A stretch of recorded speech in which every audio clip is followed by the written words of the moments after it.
He built an empire on silence and fear. Men who crossed him disappeared. Governments looked the other way.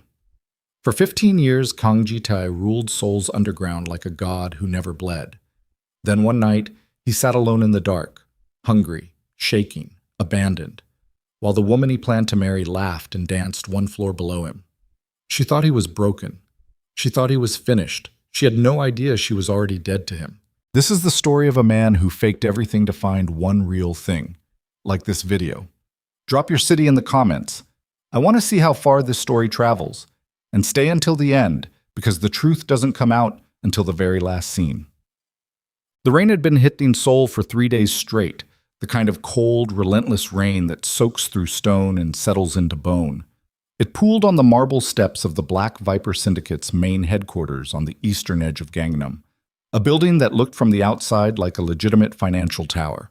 Glass, steel, 32 floors of clean architecture that told a story of respectability to anyone who didn't know better. The men who worked inside it knew better. The women who cleaned its floors at 4 in the morning knew better.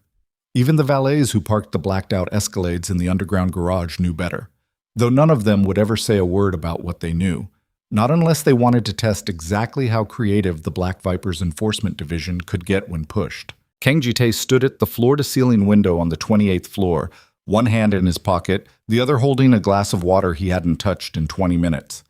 He was watching the city below him the way a man watches a board game, detached, analytical, like the traffic and the lights, and the millions of people grinding through their evening commute were pieces he could move or remove depending on what the board required. He was 34 years old. He had the posture of a man 10 years older and the eyes of a man who had been 40 since he was 19. His face was controlled in the way that expensive watches are controlled, precise, deliberate, communicating nothing except the suggestion of immense internal machinery. Behind him, the office smelled like sandalwood and cigarette smoke and the particular dry cold of an air conditioning system working too hard. The desk was clean except for one open file and a satellite phone. The chairs across from the desk were empty. The single painting on the wall, a black brushstroke on white canvas, nothing else, had been there since Ji-tae took this office at 26, and he had never once explained what it meant to anyone who asked. His phone buzzed. He looked at the screen, let it go to silence, looked back at the rain. "You going to answer that?" The voice came from the leather couch near the east wall. Seo Hyun-kyu, 41, sharp jaw, gray at his temples, always wearing the kind of suit that cost more than a mid-range car, was sitting with his legs crossed, watching Ji-tae with the patient expression of a man who had been watching this particular man for 15 years and had learned that forcing anything was a waste of energy. "It was Serin," Ji-tae said. Hyun-kyu's expression didn't change.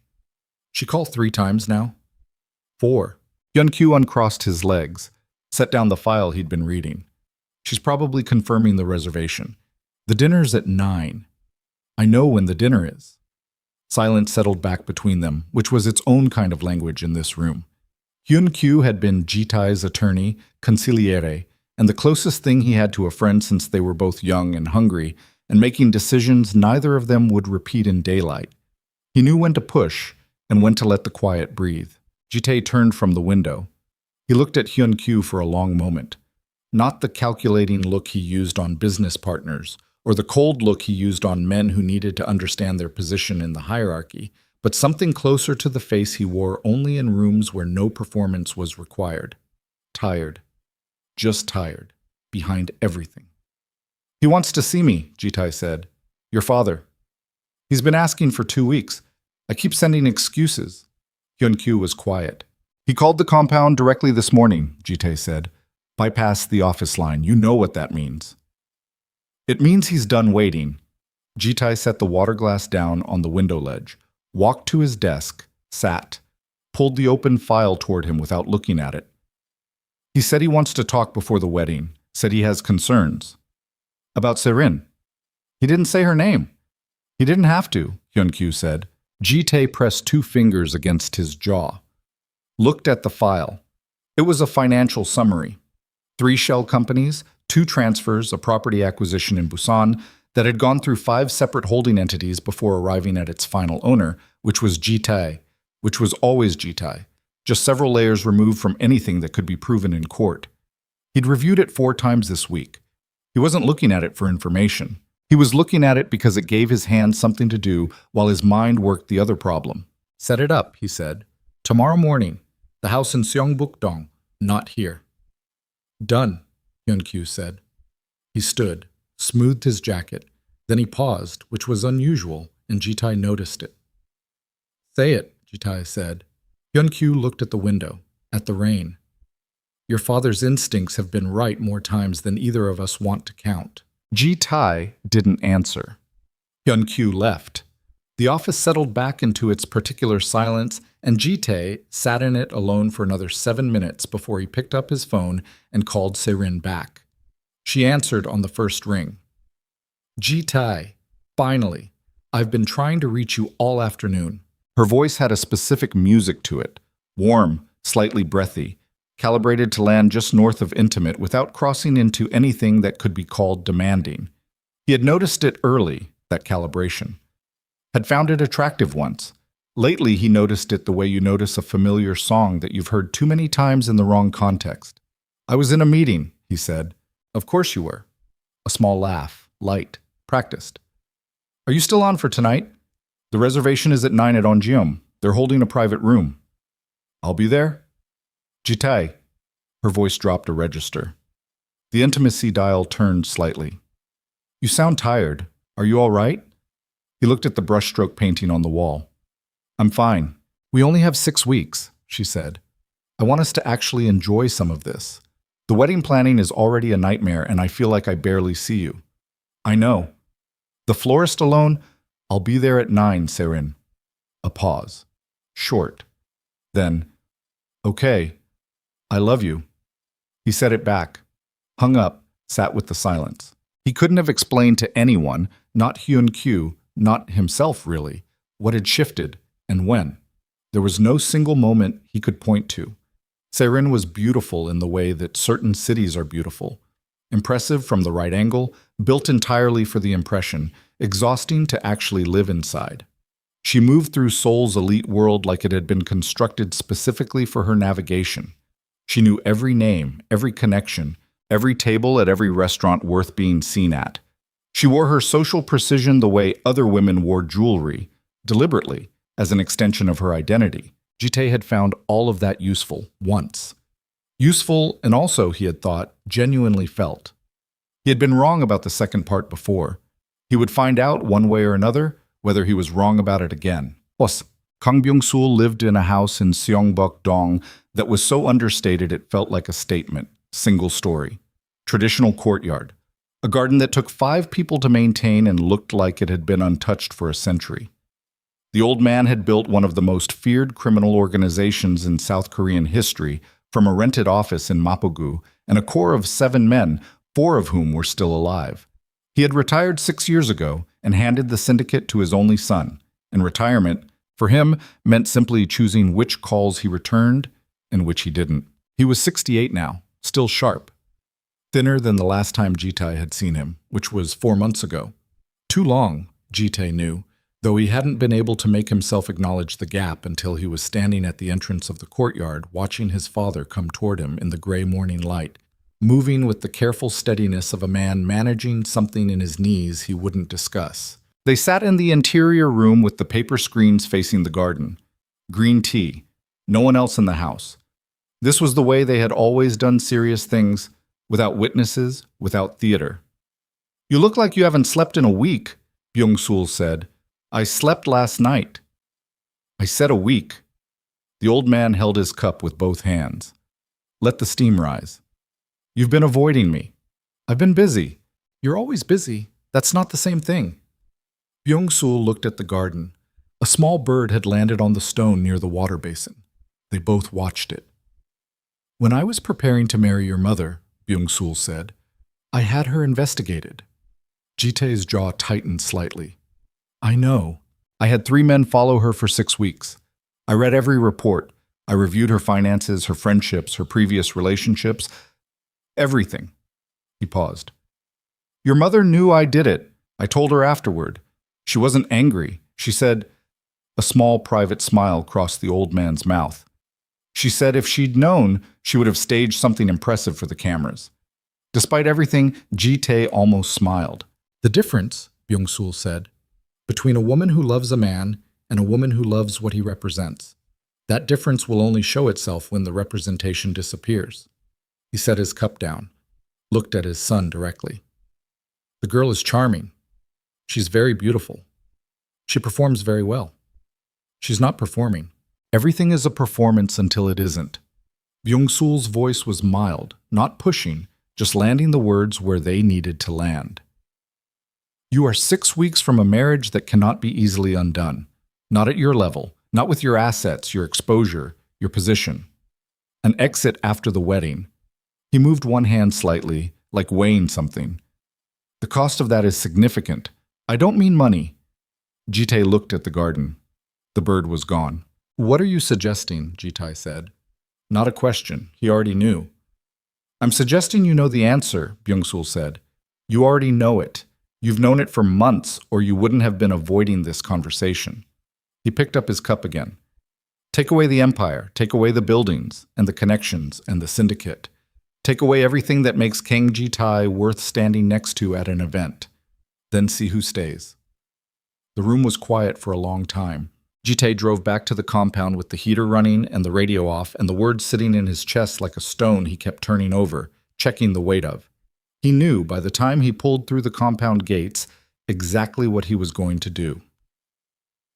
The story that broke across every major news outlet in South Korea 12 days later was grim, dramatic, and almost entirely false. Kang Ji-tae, chairman of Kang Industries and widely reported as a key figure in Seoul's most influential private syndicate, had been involved in a serious vehicular accident on the expressway outside Yongin. Details were controlled.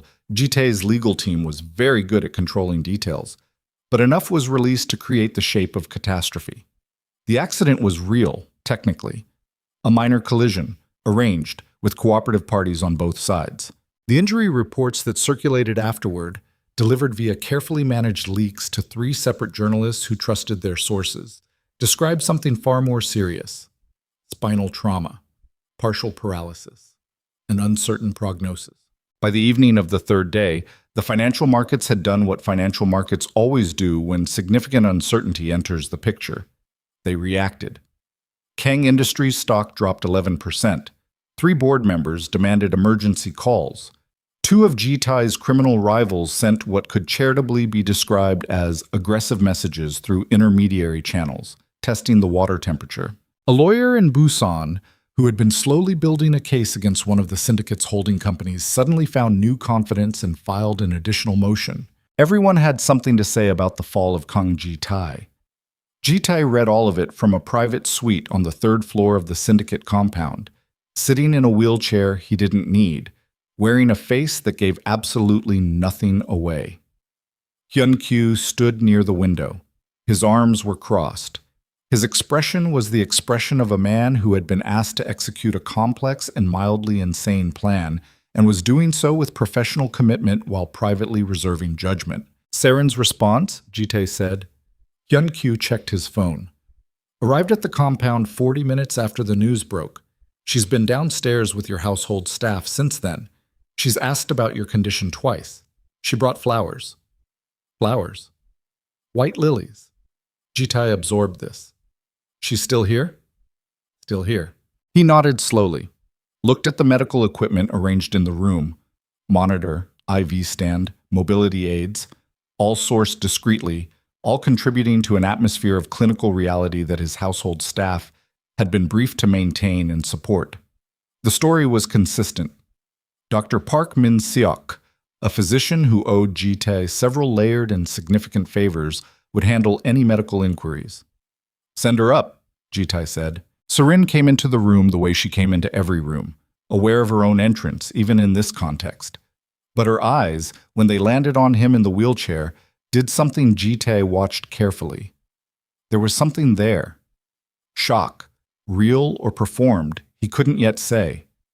Her face moved through concern and settled into something soft and slightly stricken that she crossed the room carrying, taking his hand between both of hers. Ji-tae, she said. Her voice was lower than usual, stripped of the social calibration. I came as soon as I heard. Tell me what you need. Tell me everything. He looked at her hands over his. I just need time, he said. The doctors say the prognosis is unclear. Whatever you need, she said. I'm here. We're in this together. She pressed his hand. Her eyes held his. That doesn't change. None of this changes anything. He watched her say it.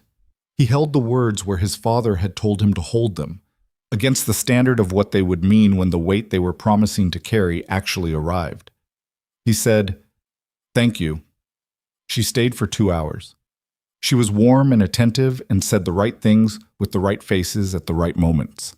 When she left, she kissed his forehead. Jitai sat in the empty room for a while after the door closed, turned the stone over, checked the weight. Then he picked up the phone and called Hyun-kyu. It starts now, he said. Full observation. Everything documented. The compound ran on systems that Jitai had designed and refined over years. Security, personnel, scheduling, all of it layered and interlocking and requiring human coordination to function. His incapacity, even staged, created genuine disruption that the household had to absorb. Correspondence that required his authorization piled up. Calls went unrouted. The logistics of running a criminal empire from a wheelchair in a private suite proved to be genuinely complex, even when the disability was fictional. His personal staff handled most of it. The syndicate's inner circle, 4 men and 2 women who formed the operational core, adapted with the grim efficiency of people who had been trained for continuity under pressure. Hyun-kyu absorbed the legal and financial load. The rest divided and covered. The member of the staff who Jitai had thought least about in any of this planning was his secretary. Amina Brooks had been working for him for exactly 2 years and 14 days. He knew this because Hyun-kyu had included it in the original briefing file on her when she was hired. She was 28, American by birth, raised partly in Seoul after her Korean-American mother relocated when Amina was 12. Her Korean was functional and slightly formal, like someone who had learned the language at a precise moment in childhood and then stopped growing it. Her English was clean, flat, Midwestern, despite the Seoul upbringing. She had a master's degree in communications from Yonsei University and had spent 3 years before joining Jitai's operation working in corporate administration for a pharmaceutical conglomerate in Mapo-gu. She was, in summary, exactly what her file described: competent, discreet, exceptionally quiet, and somewhat invisible in the way that people who are very good at not claiming space tend to be invisible in environments that reward loudness. Jitai had interacted with her functionally. She handled his correspondence, his calendar, his external communications, and she did all of it with 0 drama and 0 excess. She asked for almost nothing. She took up almost no room. He had, when he thought about it, barely thought about her at all. He thought about her now for the first time when she knocked on the door of the private suite on the 7th day of his staged incapacity, and he said, "Enter," and she came in carrying a tray. She was wearing her usual work clothes, dark trousers, a gray sweater, flat shoes. Her natural hair was pulled back. No jewelry except small stud earrings. She set the tray on the side table nearest him and straightened, and then seemed to realize he was looking at her with an expression that wasn't the usual professional non-expression, and she became visibly, almost painfully, self-conscious. "Mr. Kang," she said. Her voice was very careful. "I noticed the kitchen staff said your dinner wasn't touched last night. From the previous evening, either." She paused. Her eyes went briefly to the window, then back to him. "I made something. It's soup, kongnamulguk. I know that's probably not—" She stopped, pressed her lips together, started again. "I can take it away if you don't want it." He looked at the tray. The soup was in a covered ceramic bowl. There was also a small dish of rice, a glass of water, a folded paper napkin, which was an incongruously careful domestic touch in this room full of security equipment and corporate paperwork. "How did you get up here?" he asked. "I asked Mr. Seo," she said. "He said it was fine." Another pause. "I can go. I didn't want to just send it with someone else. I don't know why. I'm sorry if that was—" "Sit down," he said. She sat on the chair nearest the door, not the more comfortable chair closer to him. She put her hands in her lap and looked at them. He uncovered the soup. Steam rose. He picked up the spoon, took a mouthful. It was good. Properly seasoned, made from scratch, not assembled from a convenience package. He took another spoonful, then another. Amina sat very still and looked at her hands. "This is good," he said. Her head came up slightly. "Oh." A small, complicated thing moved across her face. Relief, he thought. Genuine relief, which was unusual because people in his world tended to express relief in ways that were also performances of relief. The hospital meals they had sent up looked, I'm sure they were fine. I just thought something home-cooked might... She stopped again. "Stop apologizing," he said. She closed her mouth, nodded once. He ate about half the soup, set the spoon down, looked at her, actually looked, which he rarely did with anyone in this building except when it served a specific purpose. She was uncomfortable under it, not the discomfort of someone guilty, just the discomfort of someone who wasn't used to being looked at. "Do you know what's actually wrong with me?" he asked. She met his eyes for a moment. "No," she said. "I know what the official communication says." He waited. "I don't..." She looked at the window again. Outside, the compound grounds were gray and wet. The garden that Seirin had praised at their last joint event 3 weeks ago, now empty and darkening in the early evening light. "I don't ask questions that aren't my business, Mr. Kang." He studied her. "Why did you come up here, Amina?" The use of her first name made her still for half a second. He'd never used it before. Always Ms. Brooks, in the functional, transactional way of a man who ran his professional environment on careful distance. "Because no one else was going to," she said. Very quiet. Direct in the way that people are direct, when they've stopped thinking about how something will be received and are just saying the true thing. He sat with that for a moment. "You can go," he said. "Leave the tray." She stood, smoothed her trousers reflexively. "I'll check in tomorrow. If it's not an imposition." He was already looking at the window. "It's not," he said. After she left, Jite sat in the particular quality of silence she left behind. Not an absence of sound exactly, more an absence of performance. And noticed it in a way he hadn't noticed anything in this room since the operation began. The days that followed built a rhythm that Jite had not anticipated. Seirin visited on the 3rd day after the news broke, then on the 5th. On the 7th, she called to say she was held up and sent flowers instead. A different arrangement, larger, more expensive looking. On the 9th day she came, but spent most of the visit on her phone in the adjacent room, dealing with what she described as an unavoidable situation with the wedding venue contract. She kissed him before she left and promised she would come back the next day. She did not come back the next day. Jite documented everything. Hyun-kyu documented everything. The pattern that emerged across the first 2 weeks was not dramatic. That was the thing about it. It wasn't sudden cruelty. Nothing that could be pointed to as a single damning moment. It was erosion. The visits shortened. The attention thinned. The warmth that had been the first and most consistent thing about Seirin began to operate on a timer, switching on fully when she arrived and switching off. Visibly. If you were watching for it, in the moments when she thought no one was watching, Jite was always watching. On the 11th day, she forgot to send the medication schedule she'd promised to relay to his doctor. On the 13th, she was supposed to bring a folder of documents he'd asked for, financial summaries that were nominally real, chosen partly because they had nothing sensitive in them, and partly because making the request was a test in miniature. She arrived without them, apologized, said her assistant must have forgotten to pack them. He watched her apologize and noticed that she didn't actually look him in the eye while she did it. On the 16th day, she didn't come at all and didn't call until after 10 in the evening, her voice low and slightly distracted, background noise audible, the specific ambient sound of a restaurant, clink of glass, muffled conversation, music. And she said she was catching up with some old friends and hoped he had a good day and she'd see him soon, and then she was gone. Jite set the phone down and sat in the dark for a while. It was Amina who knocked on his door that evening at 8:30, before Seirin's call, carrying a container of doenjang jjigae she'd made in the staff kitchen. She knocked twice, which was her pattern now. Waited. He said, "Come in."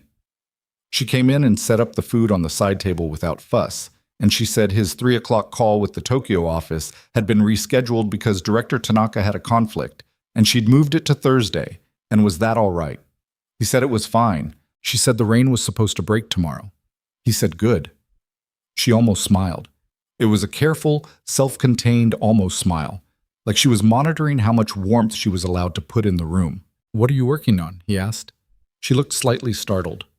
"The quarterly compliance filings for the Busan Property Group.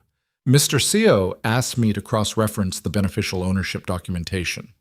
At 8:30. Yes, I stay late when there's a backlog." She looked at the container she'd brought. "I wasn't sure if you'd eaten." He hadn't. He hadn't been thinking about eating. "Join me," he said. She went very still. "I'm sorry?" "There's too much food for one person. Sit down and eat." For a moment she just stood there, recalibrating. Then she got a bowl from the tray. She'd brought two, he noticed, which told him something, and she sat in the chair near the window, and they ate without talking very much. And the not talking was not uncomfortable, which was also unusual, in Jitae's experience, in rooms where power was very unevenly distributed. At some point she said, "Your father sent a message through the main line today. He's asking how you are."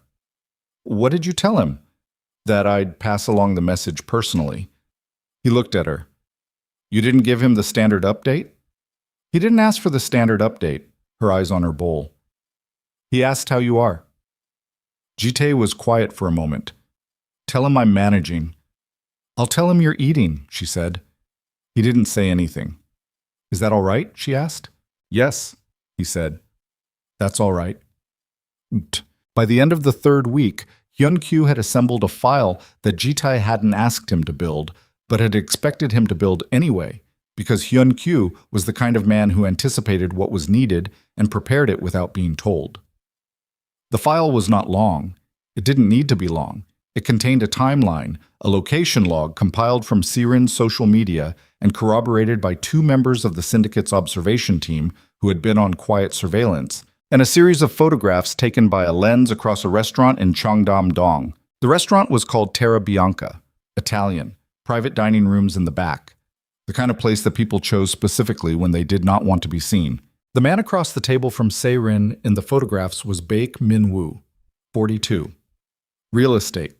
New money with old ambitions. The kind of man who bought buildings and connections simultaneously and was always 2 transactions away from a legitimacy he'd never quite achieve. Jitae knew him the way Jitae knew most people in Seoul's upper tier, as a name on a map, a position in a network, a variable in calculations. He had never considered Min-woo a threat. He reconsidered now, looking at the photographs. "How long?" Jitae said. "First documented contact goes back 8 months, Hyun-kyu said, "which predates the accident story, obviously. This started long before your operation." 8 months. Jitae filed that away. "Financial?" Our analyst ran the numbers. 3 of Seirin's investment vehicles, the ones her family set up before your engagement, have had transfers into them from entities that trace back to Min-woo's holding structure. Total value so far is approximately 4.2 billion won. Small enough not to trigger obvious attention, large enough to be intentional. Jitae's face showed nothing. She's being paid, or pre-compensated, or establishing leverage. Hyun-kyu paused. Or he's establishing leverage over her. The directionality isn't entirely clear yet. What is clear is that the engagement was a financial calculation from at least one direction. Jitae sat very still for a moment, then he closed the file. "Keep watching. I want full documentation. Everything." "And the engagement gala?" Hyun-kyu said. The gala was 3 weeks out, 500 guests, Crystal Dragon Ballroom, the kind of event that served equally well as a celebration and as a demonstration of syndicate stability to every interested party in Seoul's power structure. It had been Seirin's idea, originally. The scale of it. The visibility. Jitae looked at the window. The rain had broken, as Amina had said it would. The compound grounds were washed clean and silver in the afternoon light. "We keep it," Jitae said. "All of it." Hyun-kyu understood. He picked up the file. Left. Jitae sat alone for a while. He thought about the man he had been before the wheelchair, and the dark room, and the 2 years of not quite noticing a woman who had been there the entire time, doing her work, taking up almost no space, and being, In some way, he was only now beginning to measure the most genuine person in his immediate orbit. He thought about his father in the Seongbuk-dong house, with the bird in the garden and the green tea saying, "Take away everything that makes Kang Ji-tae worth standing next to. Then see who stays." He picked up the phone, called the house in Seongbuk-dong. Byung-sul answered on the third ring. "You were right," Ji-tae said. A pause. Then the old man said quietly, "I know." Another pause. "She came again tonight," Ji-tae said. "Not Se-rin, my secretary." "I know that too," Byung-sul said. The warmth in it was restrained, careful, in the way of a man who had learned long ago that putting too much heat in a sentence caused people to defend themselves from it rather than receive it. "What did she bring?" Ji-tae looked at the side table, the empty bowl, the folded paper napkin, the two spoons side by side. "Dinner," he said. The silence that followed was the particular silence of a man who had spent 68 years understanding the difference between what was real and what was performance, and had nothing left to say because the point had already been made, and the proof was already sitting in a bowl on a side table in a dark room where nobody had thought to leave a light on except her. The light was still on in the private suite at midnight. Ji-tae hadn't turned it off because Amina had turned it on when she left, reached over without asking, flicked the switch near the door, and said quietly that she'd see him tomorrow. And the small domestic certainty of that, the way she said it like it was already true, had landed somewhere in his chest in a way he hadn't examined yet and wasn't ready to examine now. He sat in the wheelchair he didn't need, in the light she had left on, and read through Hyun-kyu's file again. Not because the information changed. Information didn't change. People's responses to information changed, and Ji-tae's response to this particular information was still calibrating itself, working through layers of cold analysis before arriving at whatever was underneath, which he suspected was anger, but which presented itself for now as a very precise and functional clarity. 8 months. He kept returning to that number the way a tongue returns to a cracked tooth. 8 months ago, he had been preparing the syndicate's annual restructure. 8 months ago, he had attended 3 major events with Se-rin on his arm, her hand in the crook of his elbow, her face angled toward cameras with the practiced grace of someone who understood that visibility was its own form of currency. 8 months ago, he had been, if not in love with her exactly, then committed to the architecture of what they were building, the merger of her social capital with his organizational power, the legitimate front of 2 beautiful people at the top of Seoul's hierarchy. 8 months ago, she had already been meeting Baek Min-woo in restaurants with private back rooms.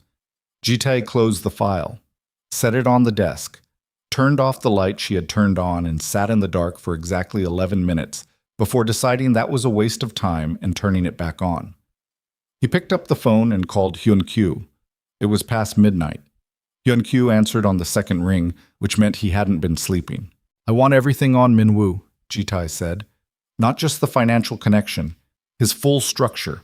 Every holding, every debt, every man he owes, and every man who owes him. And I want to know who introduced him to Se-rin." "Already started," Hyun-kyu said. No surprise in his voice. No sleep in it either. "Initial results by Thursday. There's one thing you should know now, though." Ji-tae waited. The attorney she's been consulting, the one she said was handling the wedding venue contract dispute, his specialty isn't contracts. Silence on the line. "He does asset protection," Hyun-kyu said. "Pre-divorce structures, offshore vehicles, the kind of work you do when you're preparing to leave a marriage that hasn't happened yet." Ji-tae's hand tightened on the phone, just slightly. "When did she retain him?" "About 6 weeks after your engagement announcement." The engagement announcement had been 14 months ago. "All right," Ji-tae said. His voice was flat and even. "Thursday, for the full file." He hung up, sat, breathed through his nose, which was the only physical tell he had, the only thing that shifted when something landed hard. A very slight, very controlled deepening of his breath, like a man adjusting his footing on terrain that had just moved under him. Then he filed everything away, in the specific internal architecture he had built over 15 years for exactly this purpose. The compartment where things went that were too large to feel right now and would have to be felt later, if ever. and he picked up the quarterly report from the Incheon operation that Amina had left on his desk that afternoon with a yellow tab on the page that needed his signature, and he worked until 3 in the morning. Bob. Surin arrived the next day at 2 in the afternoon. She came in the way she always came in. A particular quality of entrance, coat slightly open, hair arranged to suggest effortlessness, a small gift in her hand. This time it was a bottle of the Japanese whiskey Jitai preferred, a thoughtful touch, the kind of detail that required knowing a person and therefore communicated care for an audience that was watching for care. Jitai was watching. She kissed his cheek, sat in the chair closest to him, crossed her legs, set the whiskey on the table between them.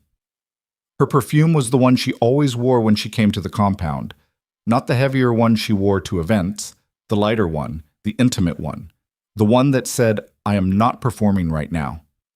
Everything was a performance until it wasn't. "You look better," she said. "Your color is better." "The doctors are cautiously optimistic," he said. "That's good." She reached over and touched his hand. Light.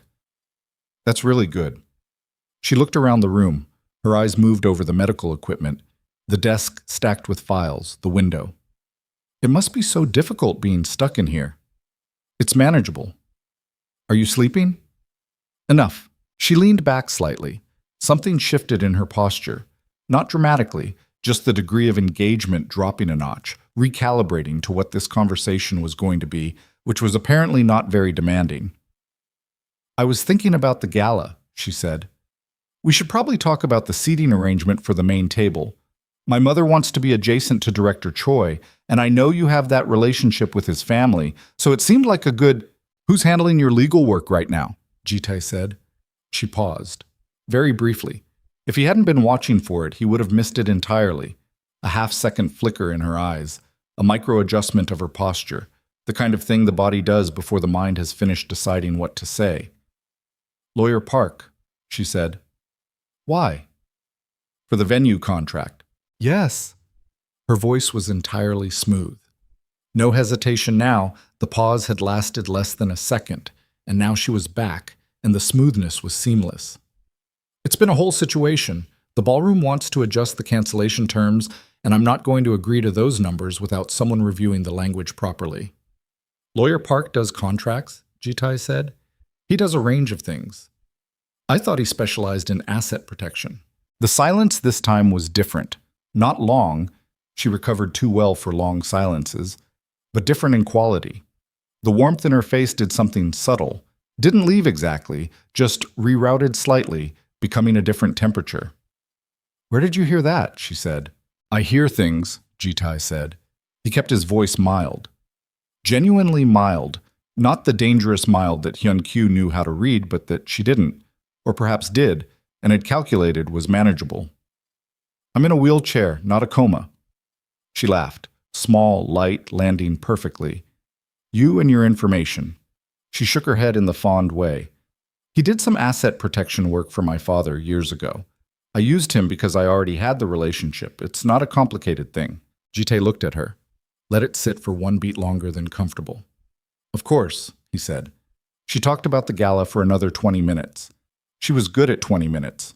She left at 4, kissed his cheek again, said she'd call that evening. She did not call that evening. Hyun-Kyu came to the suite at 7. He didn't bring a file this time. He sat down, which meant it was a conversation rather than a briefing. "There's something else," Hyun-Kyu said.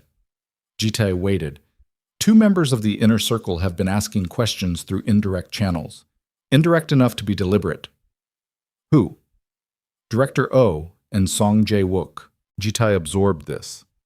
Oh Sung-nam was 63, had been in the syndicate since the Byung-sul era, ran the northern operations with a competence that had always been more than sufficient and an ambition that Jitai had always kept carefully monitored. Song Jae-wook was 40, newer, faster, hungry, in the way that men who hadn't grown up with power sometimes were, wanting it with a specific intensity that people born near it rarely had. What kind of questions? Succession, contingency, whether certain operational decisions would remain binding if Hyun-Kyu paused. if leadership capacity were significantly impaired for an extended period. The specific phrasing of that, Jite recognized it. The bureaucratic cage around a very direct question, which was, if Jite was actually broken, permanently, who ran the Black Viper? They're moving fast, Jite said. Faster than I expected, Hyun-kyu admitted. I thought we'd have more time before the internal pressure started. They've been waiting, Jite said. Not for this specifically. But when you've been waiting for something and it arrives in a different shape than you expected, you adjust quickly. He drummed 2 fingers on the armrest of the wheelchair. Once, twice, stopped. Who are they talking to? Each other, primarily. And there's been one meeting I can't fully account for. A dinner, private, 4 days ago. Osong, and 2 outside parties. I have identification on one of them. A lawyer who does work for the Busan Consortium that's been building the case against our Haeundae properties. Jitae was quiet for a moment. And the other party? Still working on it. The Busan case had been a slow leak in the organization's legal hull for 16 months. Jitae had 3 attorneys managing it and was reasonably confident it would dissolve under its own procedural weight before reaching anything dangerous. But 16 months of a leak was 16 months of attention, and 2 members of the inner circle having private dinners with lawyers from the opposing side was a specific kind of betrayal that existed in its own category. Don't move on it yet, Jitae said. Watch, document, same as the other thing. Hyun-kyu nodded, stood, then stopped. There's one more thing, minor, probably. Say it. Mrs. Brooks. She's been up here every day this week. Kitchen staff noticed things. Jitae looked at him. And nothing. The kitchen staff notice things and talk. I'm telling you because you should know the scope of what people are observing. He paused. She's careful. Whatever she is, she's careful. She came in through the back stairwell tonight, not the main elevator. Jitae thought about this. She know about the surveillance on this floor? No. Then why the back stairwell? Hyun-kyu seemed to consider this genuinely. I think she just doesn't want to make it complicated for you, he said finally. She's trying to keep it small, whatever it is.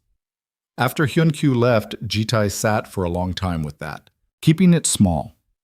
The idea that someone could be in his world, this world, and still be trying to keep something small and uncomplicated rather than leverage it, expand it, turn it into a position or a currency.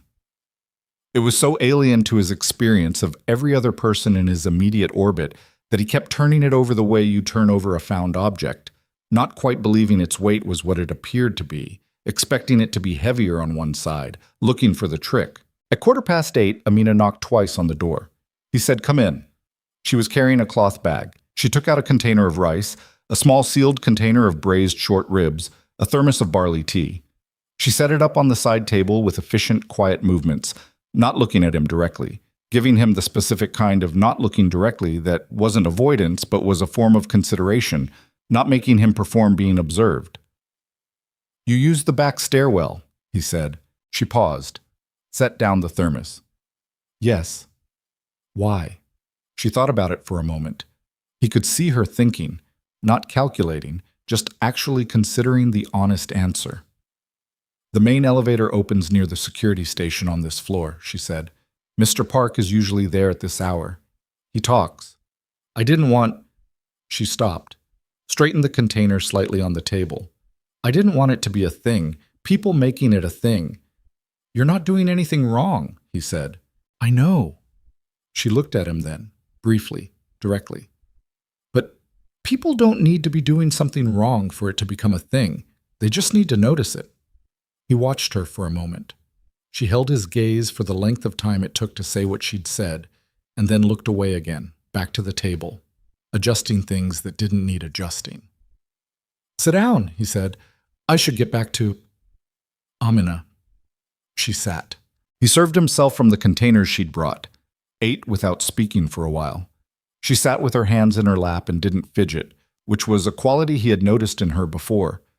A stillness that wasn't suppression but equilibrium, like someone who had made a private peace with existing in the world without constant noise. "Tell me about before here," he said. She looked up. "Before?" "The pharmaceutical company, Mapo." "Oh." She looked slightly surprised. "It was administrative work. A lot of it.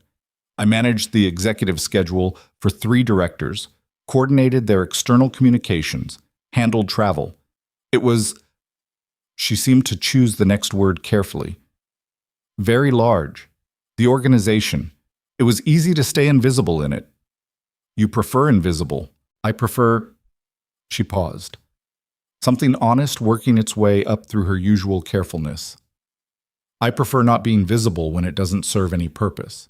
Being seen for the sake of being seen, in offices like that, in offices like this, it costs something. You spend energy performing the visibility instead of doing the actual work. He ate. Thought about that. Why come here then? The syndicate isn't known for being low visibility. She almost smiled. No, it isn't. She looked at her hands. I came because the pay is good and the work is specific, and Mr. CO was very clear during the interview about what was expected and what wasn't. No ambiguity. I do well with no ambiguity. He was very clear, Jitai said. He told me the organization's nature, she said, directly. He said some people come here and want to be close to it, the power, the reputation. He said if that was my interest, I should find somewhere else. I told him it wasn't my interest. A pause. It isn't. Then what is your interest? Jitai said. The question landed in the room and she let it sit for a moment, not scrambling to answer it. Doing good work, she said finally. Making things run properly. Taking the complicated things and making them not complicated. She looked at him, and this time the look held longer. You have a lot of people around you whose interest is you. The position. What proximity to you means for their own standing. A slight pause. I'm not one of those people. She stopped, pressed her lips together briefly. I just work here. The room was very quiet. And yet, Jite said, you're here at 8:30 at night bringing me food you made yourself. She looked down. Something in her face shifted. Not embarrassment exactly, more like a person who has said a true thing and is now aware of the full weight of it and isn't sure they meant to put the whole weight down. You weren't eating, she said. Jite looked at her for a long moment. Then he looked at the window. Outside, the compound was dark and quiet, the garden floodlit, the perimeter lights doing their slow sweep. Somewhere in this building, there were 3 armed men on rotation. Somewhere else, Hyun-kyu was reading a file about 2 men who were quietly testing the water around his incapacitation. Somewhere in Cheongdam-dong, Serin was either having dinner with Baek Min-woo or on the phone with a lawyer who built asset protection structures, or both. I'll see you tomorrow, he said. She stood, smoothed her trousers, picked up the cloth bag, leaving everything on the side table. Good night, Mr. Kang. She left through the door and he heard her take the back stairwell again, her footsteps quiet and deliberate on the concrete, keeping it small, keeping it uncomplicated, and he sat with the barley tea going warm in the thermos and thought about what it meant that the most honest conversation he'd had in 3 weeks had been with a woman whose last name he'd used exclusively for 2 years until 4 days ago. The gala was 3 weeks out when Serin came to the compound on a Thursday evening without calling ahead. Jite knew she was coming before she reached his floor. The security rotation on the front entrance logged her arrival, and the alert came through to his phone. He had enough time to register that it was 9:15, and she hadn't called and she was here, and then she was opening his door without knocking, which she had never done before. Her coat was on. She hadn't gone to her room to change, hadn't made the usual progression through the compound that established her ease within it. She'd come directly up. She looked at him. He looked at her. He was at his desk. The wheelchair positioned at a slight angle, a file open in front of him. Genuinely open, genuinely being read, though he'd absorbed nothing from it in the last 40 seconds. You spoke to someone, she said. Her voice had lost the specific music entirely. What was under it was harder than he'd expected. Not cold. Cold would have been easier. Cold was at least honest in its distance. This was something else. Something controlled and directed. The voice of a woman who had decided something and arrived to execute it. I speak to many people, Jitai said. About Lawyer Park. He waited, gave her nothing. Jite. She took one step into the room. I don't know what you think you know, but I'm telling you. Whatever you've heard, whatever someone has said to you, Serin. His voice was very quiet, the dangerous kind of quiet. Sit down. I'll stand. Then stand. He leaned back in the chair, watched her. No one told me anything specific. I asked you a direct question about your attorney, and you answered it. The answer told me what I needed to know. Her jaw tightened. That's not... You paused, he said. Half a second. You never pause. She stared at him. The stricken warmth was completely gone now. What was under it was a person, sharper than the person she usually brought to this room, more angular, less arranged. He found himself thinking that he preferred it, fractionally. At least it was real. You're sitting in a wheelchair, she said. Half your board is in a panic. Your syndicate has men asking succession questions. Her voice was even, hard. I have spent 14 months building a life around what we are, what we're supposed to be. What am I supposed to do if... If what? He said. She stopped. Say it, he said. She breathed in through her nose, let it out slowly.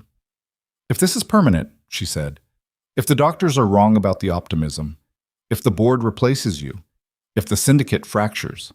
She looked at him directly, the beautiful face stripped of its management. What happens to me, Jitai? What happens to everything I've built? The silence afterward had a specific texture. Not the silence of injury, not yet.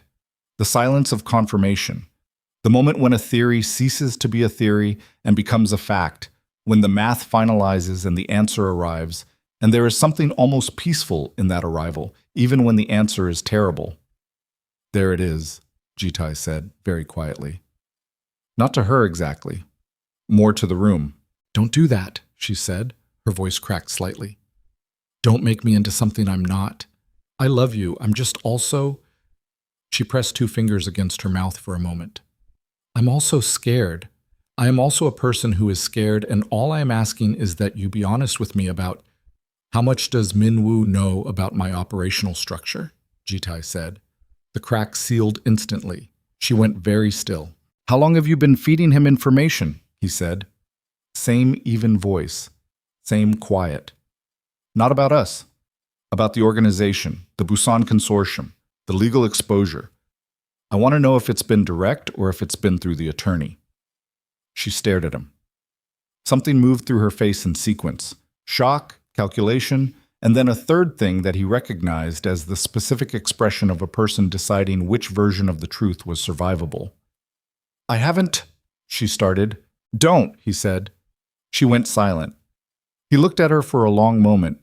She was still beautiful, in the way he'd always found her beautiful.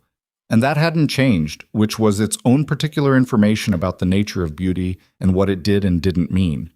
He looked at her and felt the specific weight of 14 months and the specific emptiness of what those 14 months had actually contained, and he breathed once, slowly, through his nose. Go home, Serene, he said. Jitai, the gala is still on. Be here. Play the part until I tell you otherwise. His voice was flat, not cruel. Flat, which was worse, in its way, than cruelty. We will not have this conversation again before then. She stood in the center of the room for 3 more seconds. He looked at his file. She left.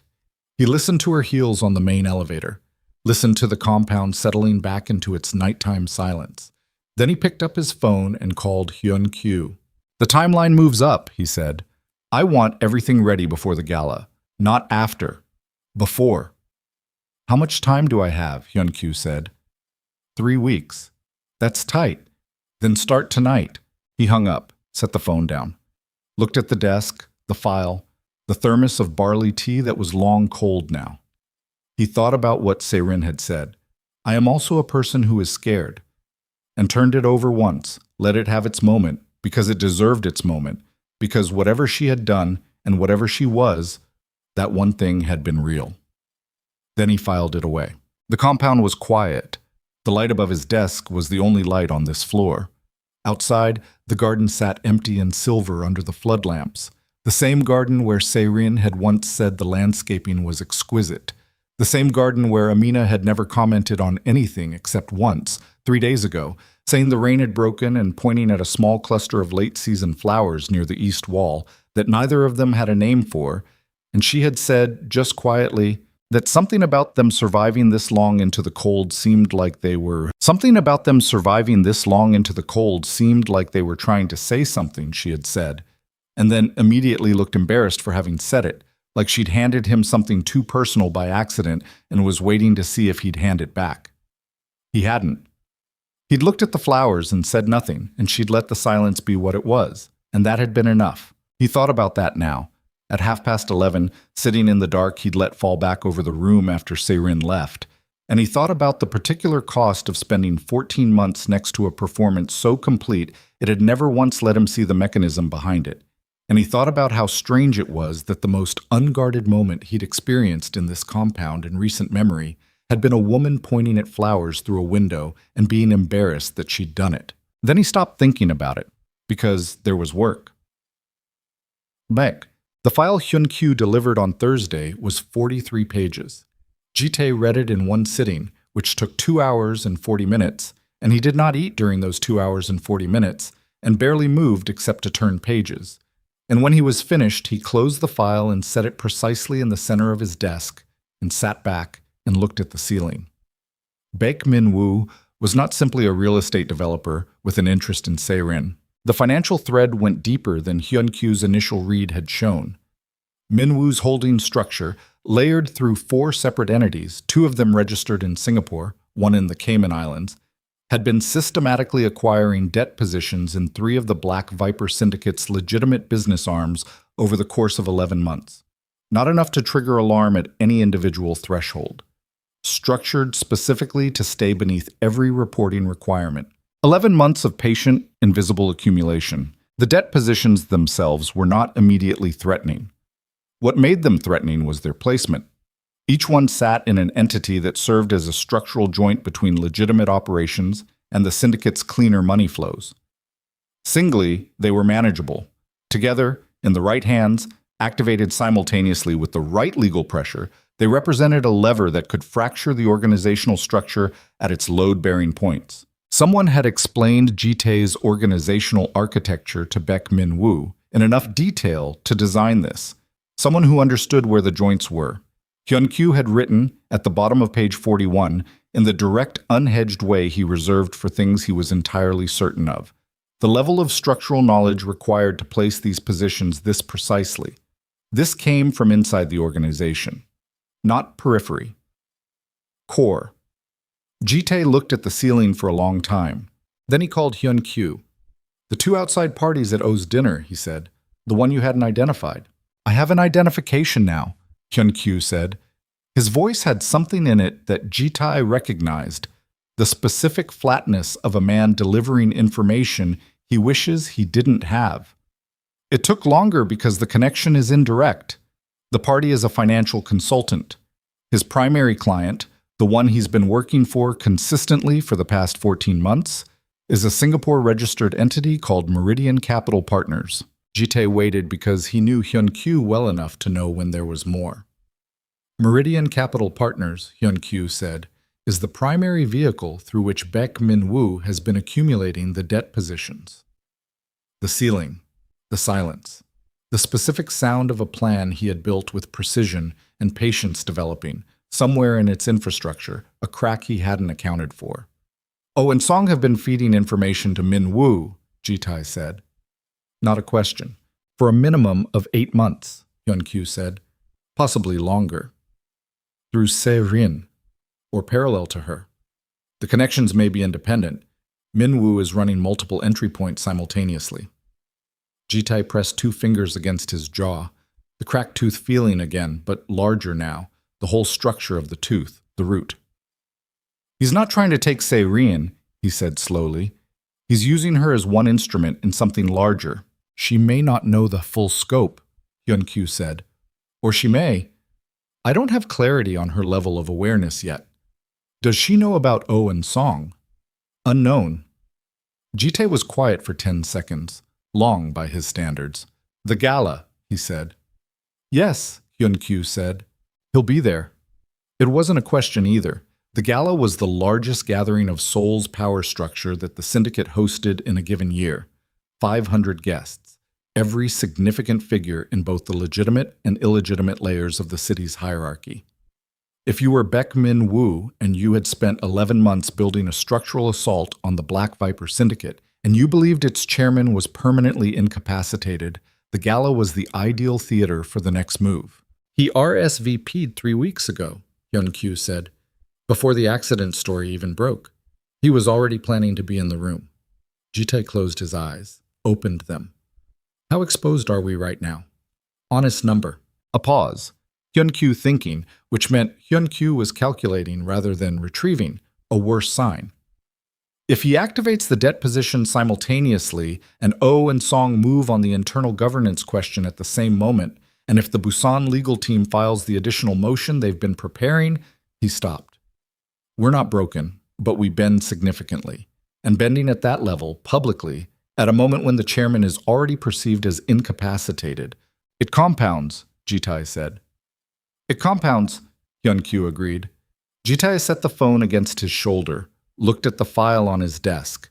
43 pages of the specific consequences of underestimating a man he'd filed away as irrelevant, of looking at one part of a threat and thinking he'd seen the whole thing. I need to know everything about Oh and Song by Monday, he said. Not observations. Everything. Accounts, communications, contacts, every meeting for the past 12 months. I don't care how it's obtained. Understood. And I need Dr. Park available on short notice. The medical cover may need to change. Change how? Ji-tae thought about the gala. The Crystal Dragon Ballroom. 500 people. Cameras. Seren at a podium with her beautiful face and her precise voice saying the words she'd already been rehearsing. He was certain. He could almost hear the specific music she'd put in them. I'll tell you when I know, he said. 3 weeks, Hyun-kyu. Build everything. The night the gala machinery broke was a Thursday, 11 days before the event. Hyun-kyu called at 11:47 p.m. Ji-tae was awake, had been awake for 2 hours, the specific wakefulness that arrived not from anxiety, but from the mind refusing to stop turning a problem, the way a generator keeps running after you've stopped needing the power. There's a problem, Hyun-kyu said. Ji-tae waited. The evidence package. The servers we've been pulling Seren's communications from. Someone flagged the access. Not our people. Someone else was already inside the system monitoring the same data. A pause. They know we're building a case. Ji-tae sat up straighter. How long have they been inside? We're still assessing. Minimum 2 weeks. Possibly since the accident story broke. Oh or Song. Almost certainly. They have enough internal access to have placed the monitor without it being obvious. Hyun-kyu's voice was controlled, but Ji-tae could hear the thing under the control. Not fear. Hyun-kyu didn't fear things in that simple way, but the particular tension of a man watching a situation move faster than the plan accounted for. They know you're not just sitting in a wheelchair. They know you're building something. Do they know what? Not the full shape, but enough to accelerate their own timeline. Ji-tae stood up. He did it without thinking. Stood, out of the wheelchair, crossed to the window in 3 steps, the first time he'd moved like himself in this room in nearly a month. It felt strange and clarifying simultaneously, like a drug wearing off and the original sensation returning. He pressed one hand flat against the glass. Below, the compound garden, the floodlights, the east wall with its cluster of late-season flowers, he now knew the names of because Amina had looked them up and written them on a small piece of paper she'd left on his desk without comment. The gala evidence revealed, Ji-tae said. If they know I'm building toward a public exposure, they'll try to move before it, either discrediting the reveal in advance or activating the financial positions early to create chaos that buries the story. Yes. When? If I were them. Hyun-kyu paused. Before the gala. Not during. During is our moment. They don't want us to have our moment. They'll try to destroy the platform before we can use it. That gives us less than 11 days. It gives us less than 11 days. Ji-tae looked at his hand against the glass. The compound below, his compound, the organization his father had built and handed to him, and that he had grown and defended, and in some cases bled for, now carrying a fracture in its core that had been placed there by people he'd trusted with proximity and access and operational knowledge. There's something else, Hyun-kyu said. Ji-tae waited. Song Jae-wook made contact with the Busan legal team directly, not through intermediaries, directly. He told them. A pause, and in the pause, Ji-tae could hear Hyun-kyu deciding how to phrase it.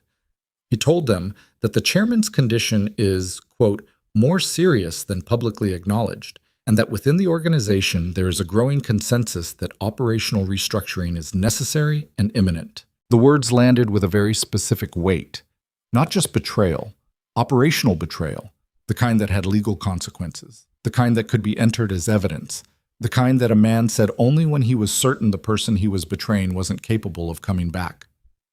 Song believed Ji-tae was actually broken. Where is Song right now? Ji-tae said.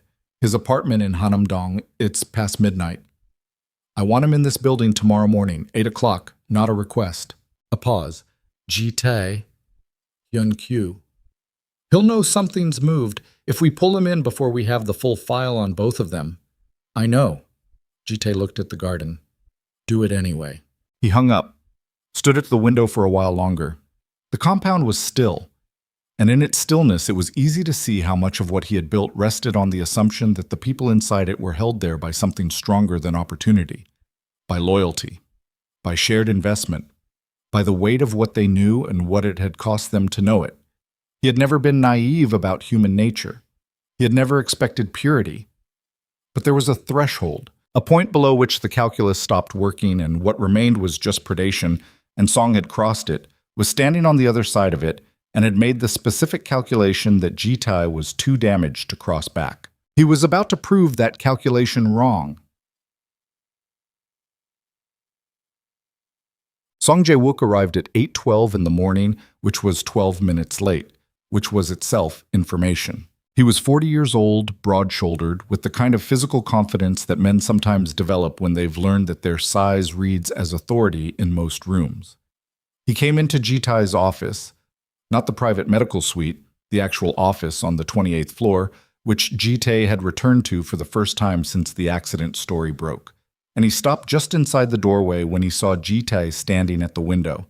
Not in the wheelchair. Standing.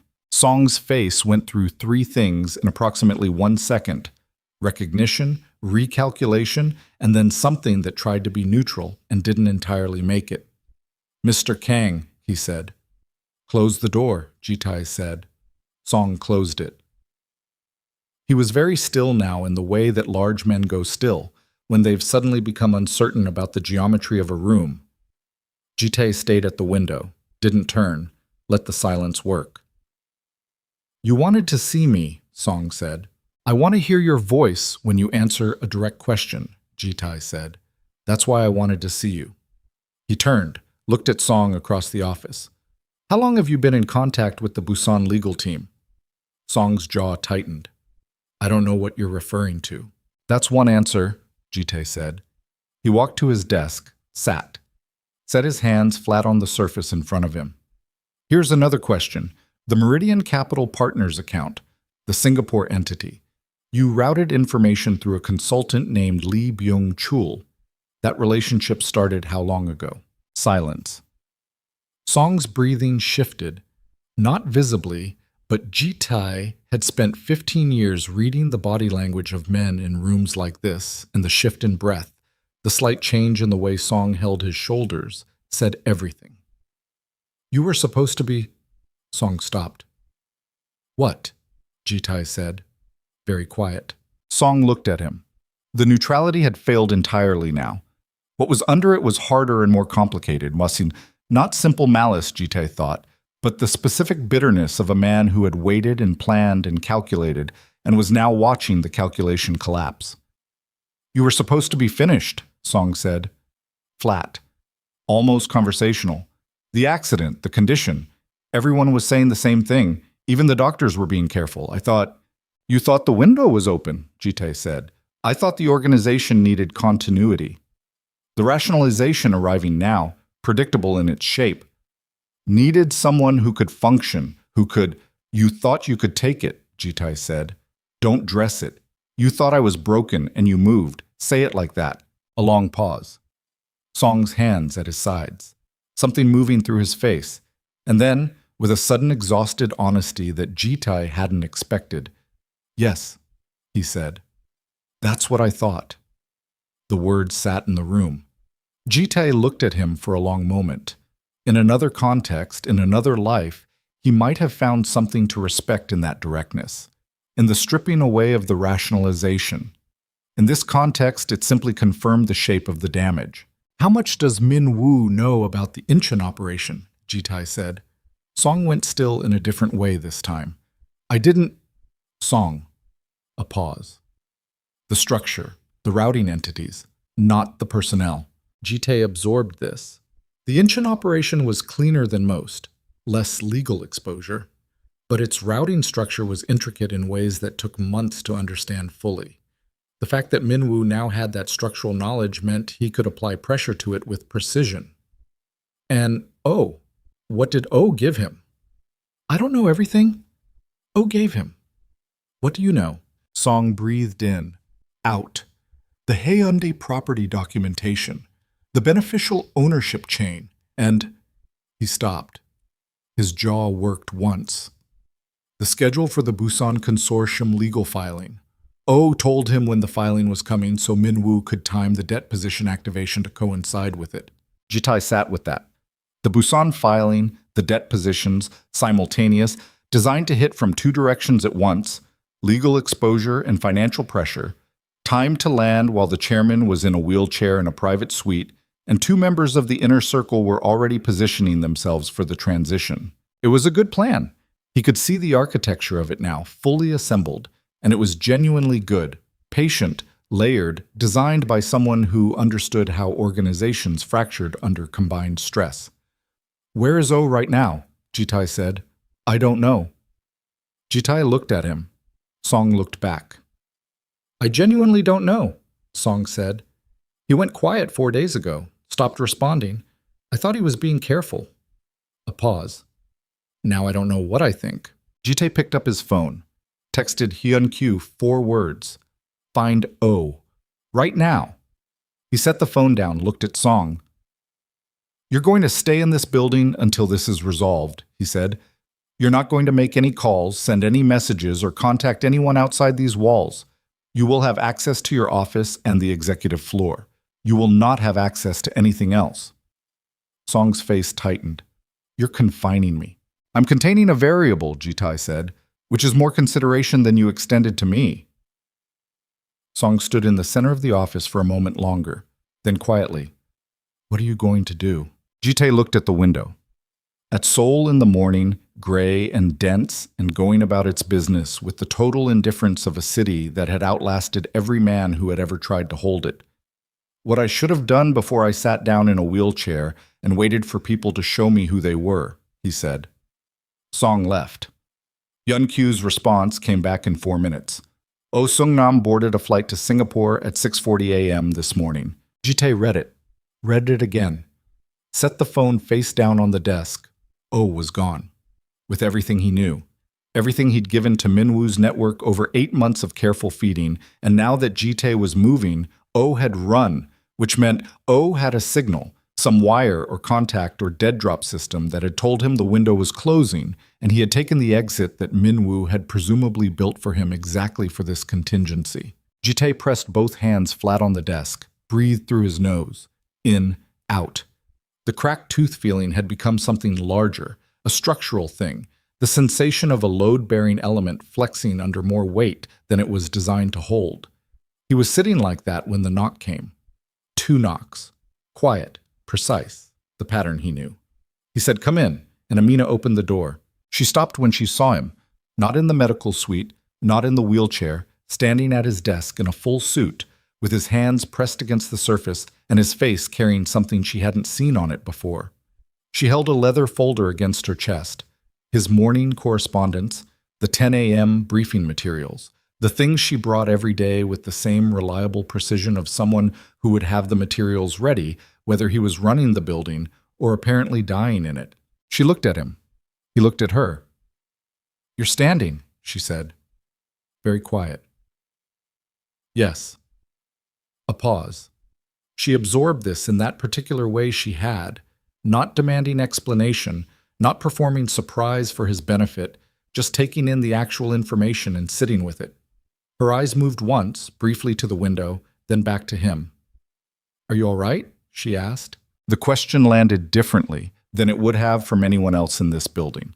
Not as a political inquiry, not as an assessment of the chairman's operational capacity, just the simple direct question of a person looking at another person who appeared to be standing in a dark room with their hands on a desk at 8 in the morning.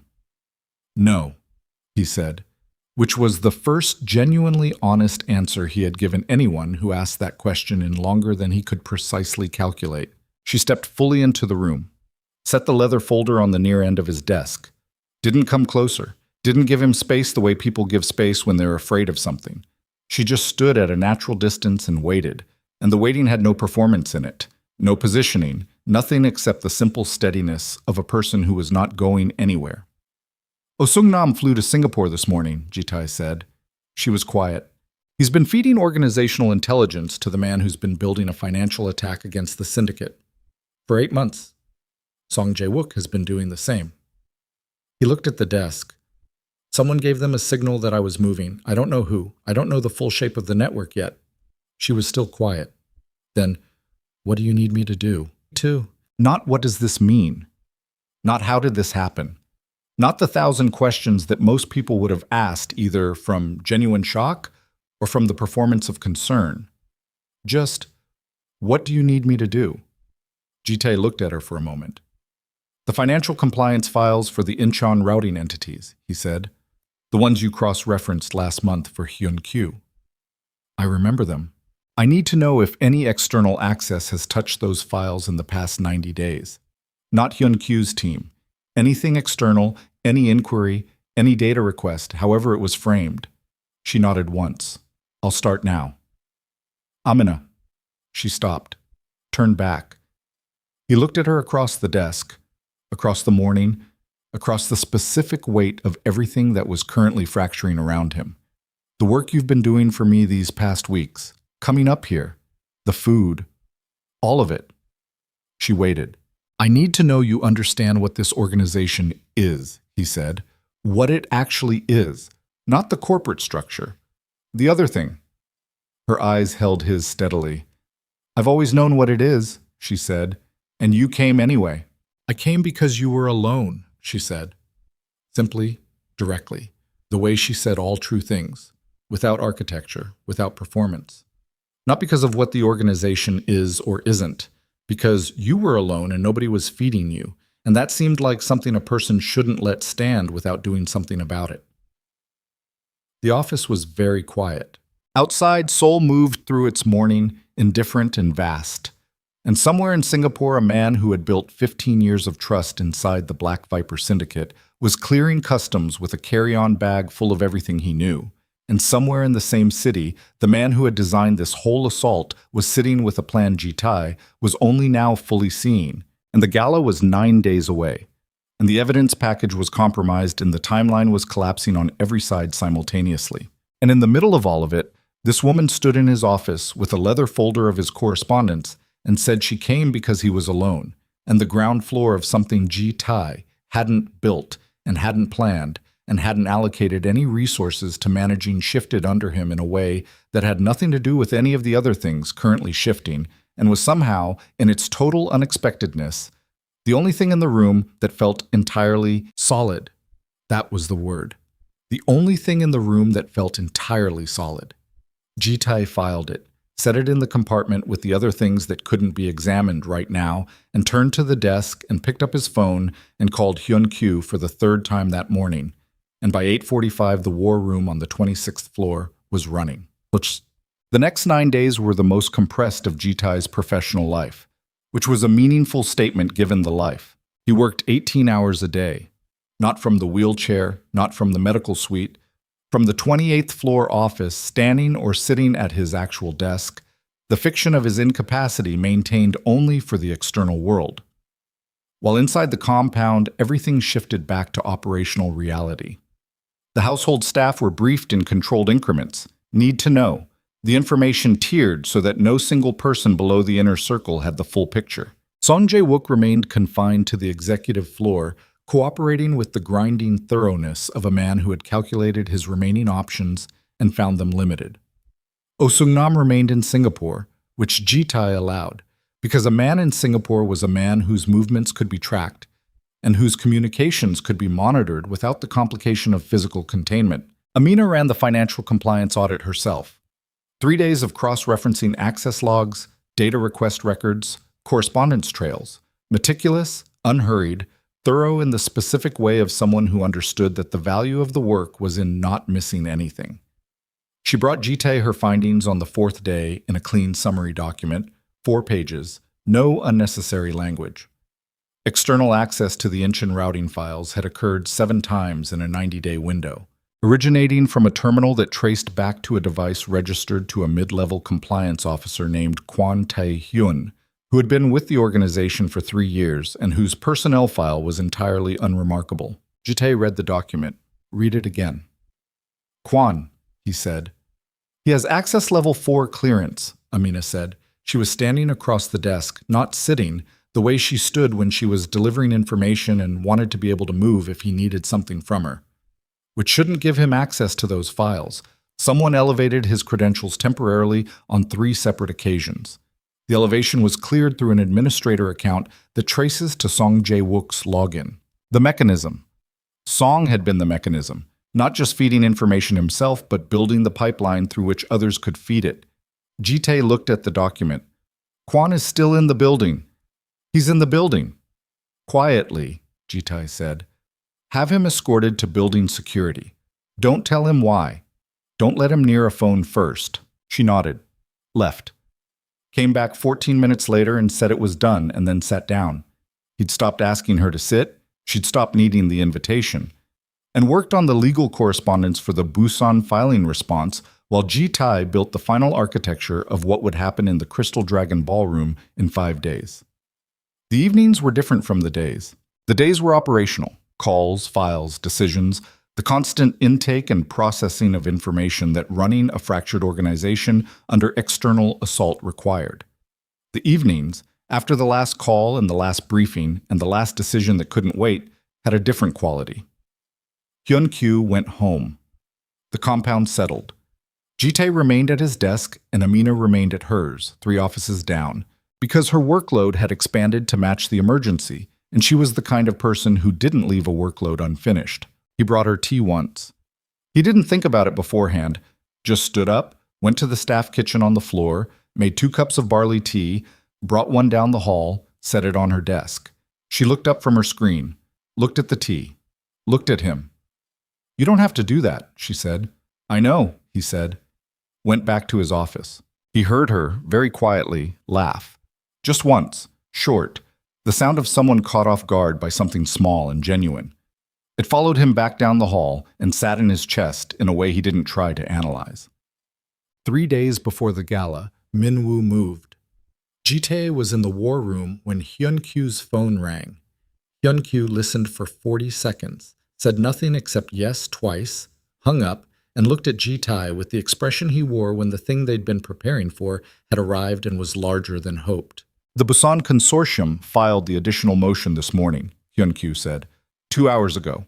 And in the last 30 minutes, 3 of the debt position entities have sent formal demand notices to the Incheon operation, the Mapo Commercial Holding, and the Yeouido Financial Services arm, simultaneously. Ji-tae stood very still. He moved early, Hyun-kyu said. He knows the gala is the endgame. He's trying to destabilize the ground before you can stand on it. Ji-tae turned to the window. 32 floors of glass and steel, and below it the city going about its Tuesday morning with absolute indifference. He pressed one hand against the glass, felt the cold of it through his palm. How long do the demand notices give us before they escalate? 72 hours for formal response. 72 hours. The gala was 68 hours away. Call Park Dae-woon, Ji-tae said. Park Dae-woon was the most expensive commercial litigation attorney in Seoul, a man whose retainer Ji-tae had maintained for 4 years precisely for a moment, that required someone who could delay, obstruct, and complicate legal processes with the creative fluency of an artist. Tell him I need 72 hours extended to 96. Whatever it costs, whatever motion, whatever procedural mechanism. I need 4 extra hours on the back end. Done, Hyun-kyu said. And get me everything we have on Min-woo's own legal exposure, everything. Whatever he's been building it through structures. Structures have seams. Ji-tae turned from the window. His face was set in a way that Hyun-kyu recognized. Not the cold he usually wore, something hotter under it, something that had been compressed for a long time and was now finding its direction. I want his seams! Hyun-kyu pulled out his phone, started moving. Ji-tae went back to his desk, sat, pulled the gala evidence package toward him. The compiled record of Se-rin's meetings with Min-woo, the financial transfers, the recorded conversations pulled from her phone over 4 weeks of quiet surveillance, the legal consultation records, the asset protection planning documents that her attorney had been foolish enough to store on a server with insufficient security architecture. He reviewed it for the 12th time, looked at it not as documentation but as a sequence, what order it needed to land in, what each piece needed to do to the audience before the next piece arrived. He was still working through it when his door opened without a knock. Se-rin. She was wearing a red coat. Her face was composed, but her eyes were doing the thing they'd done the night she came without calling. Sharp behind the composition, alert, operating at a frequency the performance usually kept covered. She closed the door, stood just inside it. Ji-tae looked at her, looked at the red coat, looked back at her eyes. You're standing, she said. You already knew that, he said. Min-woo told you. A pause, very small. Know what? Se-rin. The word was flat and final, and she heard it and stopped. I don't have time. Say what you came to say. She breathed in. The composition held, but only just. He could see the effort it was taking, the specific muscular work of maintaining a face under pressure. She took 2 steps into the room. I came to tell you to stop, she said. Whatever you're building for the gala, stop.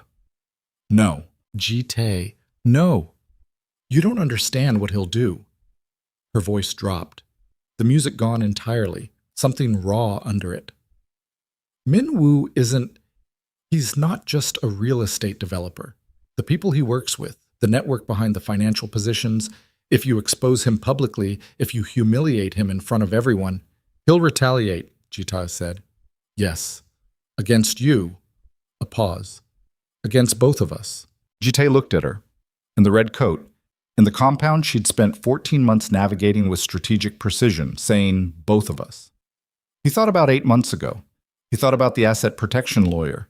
He thought about 4.2 billion won moving through entities that traced to Baek Min-woo's structure into Se-rin's investment vehicles. He turned all of it over one more time, checking the weight, finding the part that was real. Are you afraid of him? He asked. She looked at him. The performance went down another layer, and what was under it was something complicated and tired and human in a way he hadn't seen in her before. Yes, she said quietly. I have been for a while. How long has he had something on you? She looked at the window. Almost from the beginning. Ji-tae was quiet. I thought I could manage it, she said. I thought it was something I could contain. The introduction, the early meetings. I thought I was using him. The money was part of it, yes, but I also thought... She stopped, pressed her lips together. I thought I was being smart. And then the things I'd told him, the access I'd given him, it became leverage. And by the time I understood that, I was already in it. The room held the silence. What does he have on you? Ji-tae said. Communications, she said. From early in our engagement, things I said about you, about the syndicate. She looked at her hands. Things that, if released publicly, would... She didn't finish the sentence. Destroy you. Destroy me, she agreed. Ji-tae looked at her for a long moment. At the woman he had planned to marry, standing in the room she had walked through countless times in the role of the devoted fiancé, stripped now of that role, just a person who had made bad calculations and gotten caught inside them. He felt the weight of it. Let it have the full weight it deserved. Then he moved past it. You should have told me, he said. You were in a wheelchair. Before that, she had nothing for that. He hadn't expected her to. I'm going to proceed with the gala, he said. Everything is planned. You'll stand at that podium and say the words you've prepared, and then I'm going to stand up, and that's when it changes. If you cooperate, fully, completely, starting right now, I will deal with what Minwoo has on you before the event. I will remove it. He looked at her directly. If you don't cooperate, I leave you in the room with what happens. She stared at him. You can get to his servers. I can get to anything I need to get to. A long silence. She looked at the desk, the files, the evidence package he hadn't bothered to cover. She looked at him. Whatever calculation she was running, it ran fast because she was not a slow thinker. That had never been the problem with her. All right, she said. I need everything. The communications with Minwoo from the beginning, the attorney records, the account details for every vehicle that received transfers. Everything. Tonight, she said. Tonight. She left. Jitai sat with the silence. Then he called Hyun-kyu. Seirin is going to deliver a full information package tonight. I need a team ready to process it, and I need our best people on Minwoo's server infrastructure by tomorrow morning. Hyun-kyu was quiet for half a second. She turned. She was always going to turn, Jitai said. She's a survivor. She just needed to see which side was more survivable. The night before the gala, Jitai did not sleep. He sat at his desk and worked until 2 a.m. and then walked the compound in the dark. Actually walked it, through the corridors and down to the ground floor and out into the garden. The cold night air sharp in his lungs after weeks of climate-controlled indoor air. He stood in the garden for a while. The late-season flowers near the east wall were still there. He looked at them in the dark and thought about what Amina had said. Something about them surviving this long into the cold seemed like they were trying to say something. And he still didn't know exactly what they were saying, but he was fairly sure it was something about persistence, outlasting the conditions designed to end it. He heard the door behind him. He knew the footsteps. Amina came to stand beside him, a few feet of space between them, a cup of something hot in her hands. She was in a heavy sweater, no coat, like she'd come out quickly without thinking about the temperature. She looked at the garden, didn't say anything immediately. "Why are you still here?" he said. Not accusatory, just the actual question. "I was finishing the response brief for the Yeouido demand notice," she said. Hyun-kyu needed it for the morning. It's 2 a.m. It needed to be done. He looked at the flowers. "You know what happens tomorrow." "I know some of it. It's going to be loud," he said. "Public. Everything that's been built in this compound for the past month, it all comes out tomorrow night in a room full of cameras," he paused. "And then there are consequences. For Minwoo. For the people who moved against us. Consequences that won't be..." He stopped. "They won't be clean." She was quiet for a moment. "Are you telling me to leave?" "I'm telling you what it is. What you're standing next to." She looked at the flowers. Looked at him. "I've known what I was standing next to since the day I took the job," she said. "I told you that. Knowing it abstractly and knowing it when it's, I know it," she said. Simply, without defensiveness, without performance. "I've known it every time I walked up those stairs with food. I know it right now. I'm still here." She looked back at the flowers. "I don't need you to protect me from information, Mr. Kang. The name. The formal name, gentle and habitual and almost affectionate in its consistency." "Jitae," he said. She looked at him. "My name is Jitae," he said. "Use it." Something moved through her face. Small. Not a smile exactly.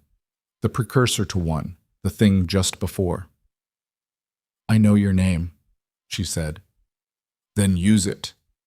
A pause. "Jitai." Carefully. Like trying the weight of something. He looked at her in the dark garden, the city behind the compound walls. The night cold and clear after weeks of rain, 9 hours from the Crystal Dragon Ballroom, and everything that had been building toward it. And he thought that his father had said, take away everything that makes Kangji Tai worth standing next to, and then see who stays. And the test had been for Seirin, but the answer had come from somewhere he hadn't been looking. "Get some sleep," he said. "Tomorrow is long." She nodded, started toward the door, stopped, turned back. "Jitai." He looked at her. "Whatever happens tomorrow," she said, "however it lands, you've been building toward it for a month, and you've been right about every piece of it. Trust that." She held his gaze for a moment. Trust yourself. She went inside. He stood in the garden for a while longer, the cold working into his shoulders, the flowers holding on in their small, determined way. The city beyond the walls doing what cities do, existing without comment, indifferent to any single man's war, neither cruelty nor comfort in its vastness. He went inside, did not sleep. Reviewed the evidence package one final time, then the seating chart, then the technical specifications for the display system in the Crystal Dragon Ballroom that his operations team had spent 4 days quietly modifying. Reviewed the security rotation, reviewed Minwoo's server data, already pulled and confirmed. The leverage on Seirin extracted, nullified, the originals destroyed by a team that hadn't needed to be told how thoroughly to destroy them. Reviewed the contingency plans for the 3 scenarios in which something went wrong, and the contingency plans for the contingency plans. At 6 in the morning, he showered, dressed in the suit that had been prepared, dark, fitted, the kind of suit that communicated authority to people who understood the language of suits in rooms like the one he was about to walk into. He stood in front of the mirror in his dressing room and looked at the man in it for a long moment. 34 years old. 15 years of building something that the last month had nearly taken from him. Eyes that had spent a month staring at the ceiling of a room he didn't need to be in, waiting for people to show him who they were. They had shown him. He straightened his jacket, walked out. Hyun-kyu was in the corridor, already in his own suit, already moving, phone in hand. Minwoo confirmed for the gala, he said. He's bringing 2 associates. Seirin arrived an hour ago. She's in the East Wing getting ready. He paused. Everything is in position. And Song, released from confinement this morning as you instructed, he'll be at the gala. Hyun-kyu's voice was neutral on this, which meant he had a private opinion about the wisdom of it, that he was exercising the professional restraint not to share. He knows what his role is. He'll play it, Jitai said. He doesn't have another option, and he's smart enough to know it. They walked toward the elevator.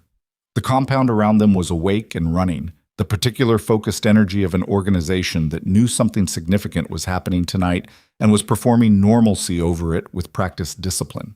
One more thing, Hyun-kyu said. He pulled out a single printed page. The financial team ran Minwoo's exposure analysis. The seams you asked for. He handed over the page. 3 of his Singapore entities have undisclosed beneficial ownership issues that violate MAS regulations. The Cayman vehicle has a reporting gap that puts it in direct conflict with FATF guidelines. And a slight pause. The debt positions themselves, the ones he's been accumulating against our operations, 2 of them were acquired using information that legally constitutes insider trading under Korean financial law.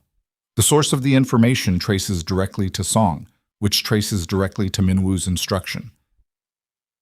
Jitai looked at the page. He built his weapon out of materials that are themselves illegal. He did, Hyun-kyu said, which means when we expose what he did to us, we simultaneously expose what he used to do it, and the legal consequence lands on him before he can redirect it. The elevator arrived. They stepped in.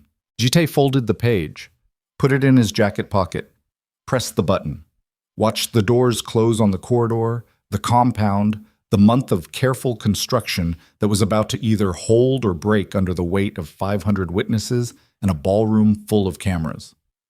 How many screens? He said. 12, Hyun-kyu said. High resolution. Sound through the main ballroom system. The moment you stand up, the technical team initiates the sequence. 45 seconds of buffer and then it runs.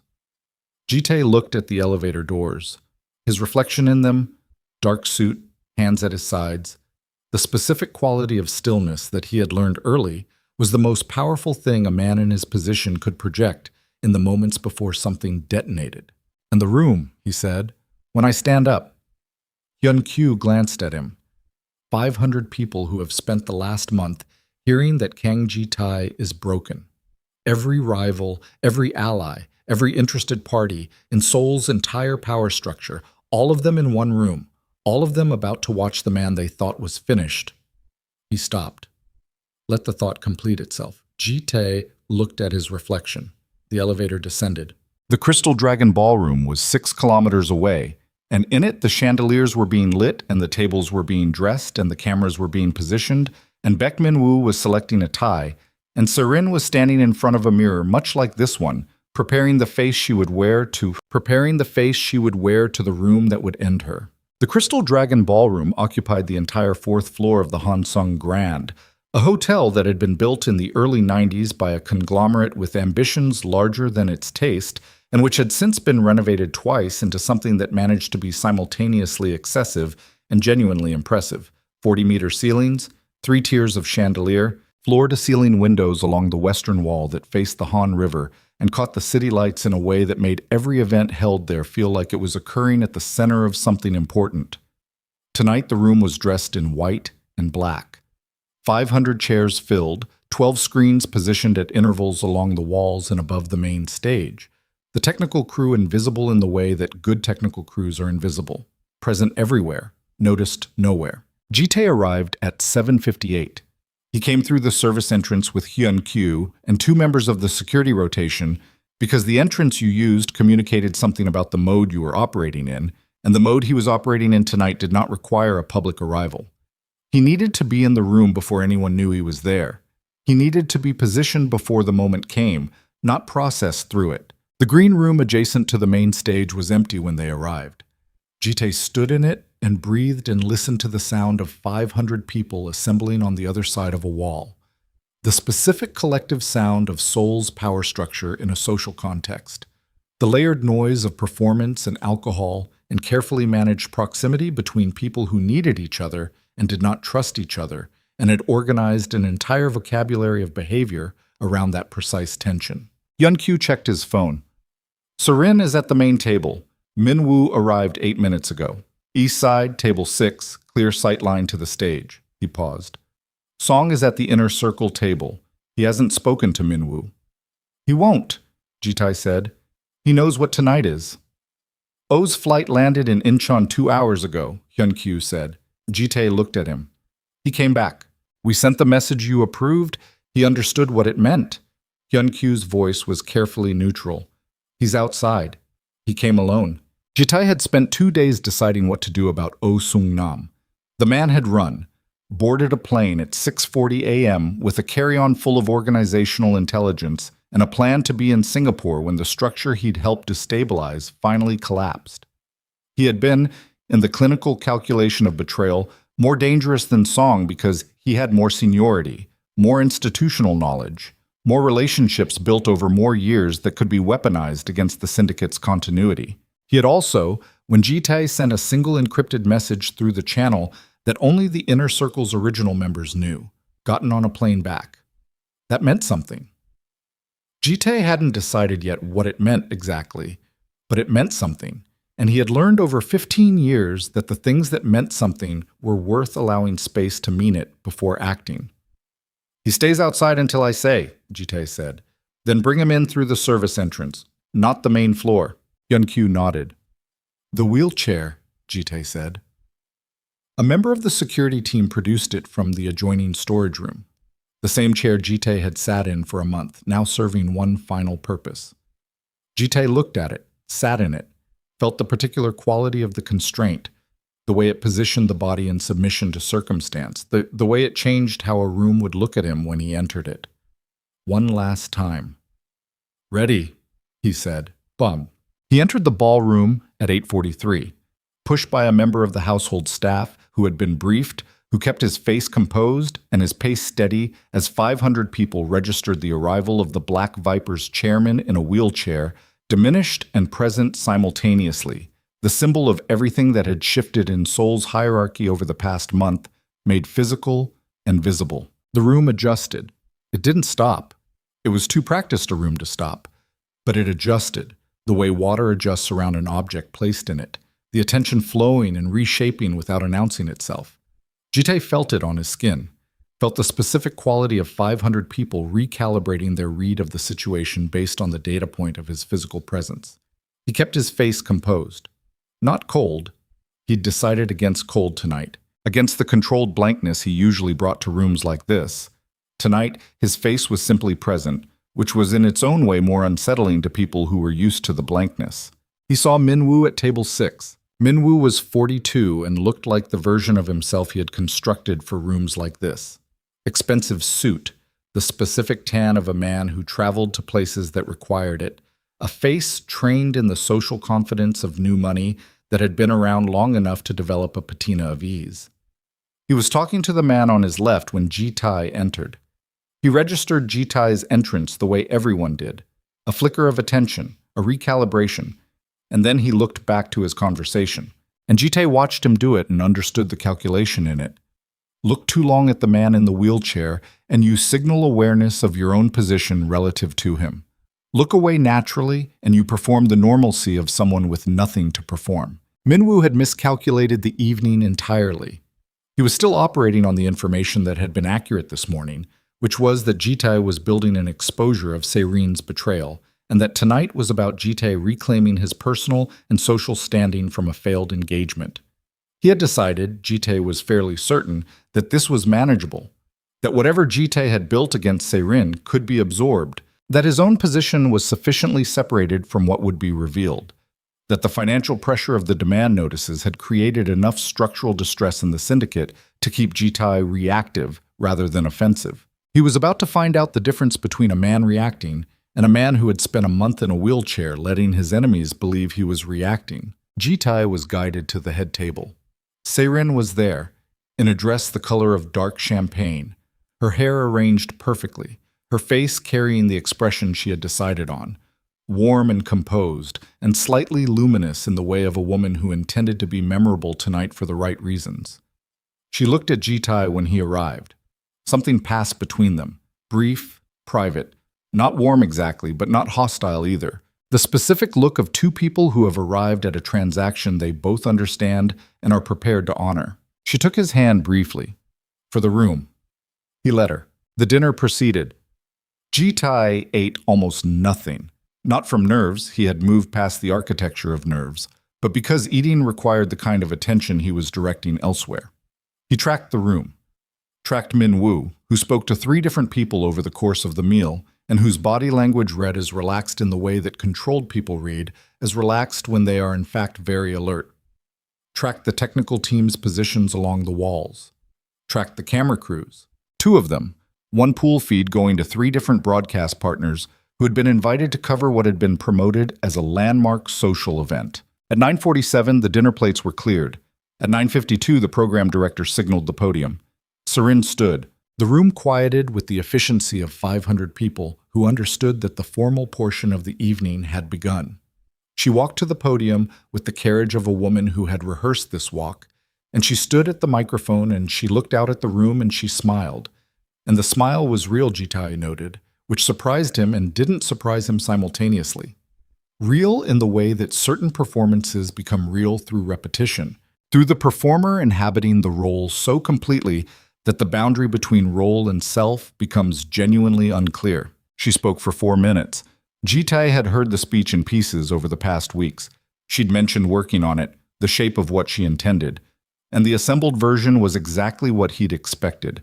Graceful, warm, precisely calibrated, hitting the notes of loyalty and sacrifice and partnership with the specific music of a woman who understood what the room wanted to hear and had crafted something that delivered it.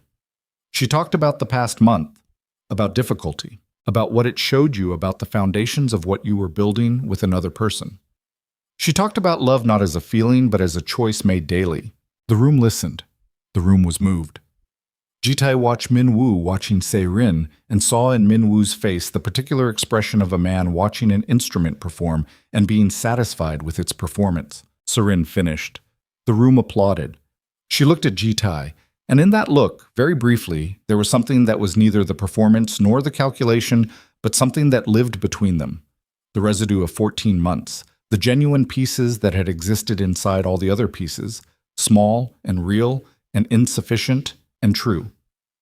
He held her gaze for 1 second, nodded once. She returned to her seat. The room was still applauding when Ji-Tai put his hands on the arms of the wheelchair. He stood. Not gradually, not with visible effort. He stood the way a man stands when he has been still for a very long time and is done being still. Fully, in a single motion to his full height, and the applause died in a wave moving outward from the tables nearest him, the silence spreading across the ballroom in the specific pattern of 500 people registering something they did not expect. He walked to the podium. The silence was total by the time he reached it. He looked at the room. All of it. The faces turned toward him, Doug. The confusion, the recalibration, the beginning of understanding in some of them, the specific blanching in others who were already calculating what his standing meant for their own positions. He found Min Woo at table 6. Min Woo's face had gone very still. Not the controlled stillness of a man performing calm, the involuntary stillness of a man whose body has registered a threat before the mind has finished processing it. Jitae looked at him for exactly 2 seconds. Then he looked at the rest of the room. "I want to thank everyone for being here tonight," he said. His voice was even and clear and carried without the microphone, which he didn't touch. "I have something to show you." He raised one hand. The technical team initiated the sequence. The 12 screens came to life simultaneously. 1. What followed was not dramatic in the way that confrontations in rooms like this are often dramatic. No shouting, no physical confrontation, no moment of operatic collapse. It was worse than that. It was methodical, precise.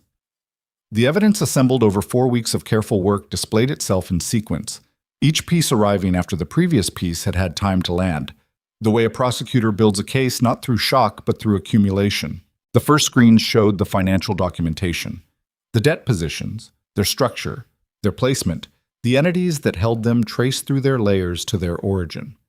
The second sequence showed the communications, not Serene's private messages, not her personal correspondence, but the operational communications between Min Woo's financial network and the people inside the Black Viper structure who had been feeding it. Oh Sung-nam's name appeared on screen 4, Song Jae-wook's on screen 5.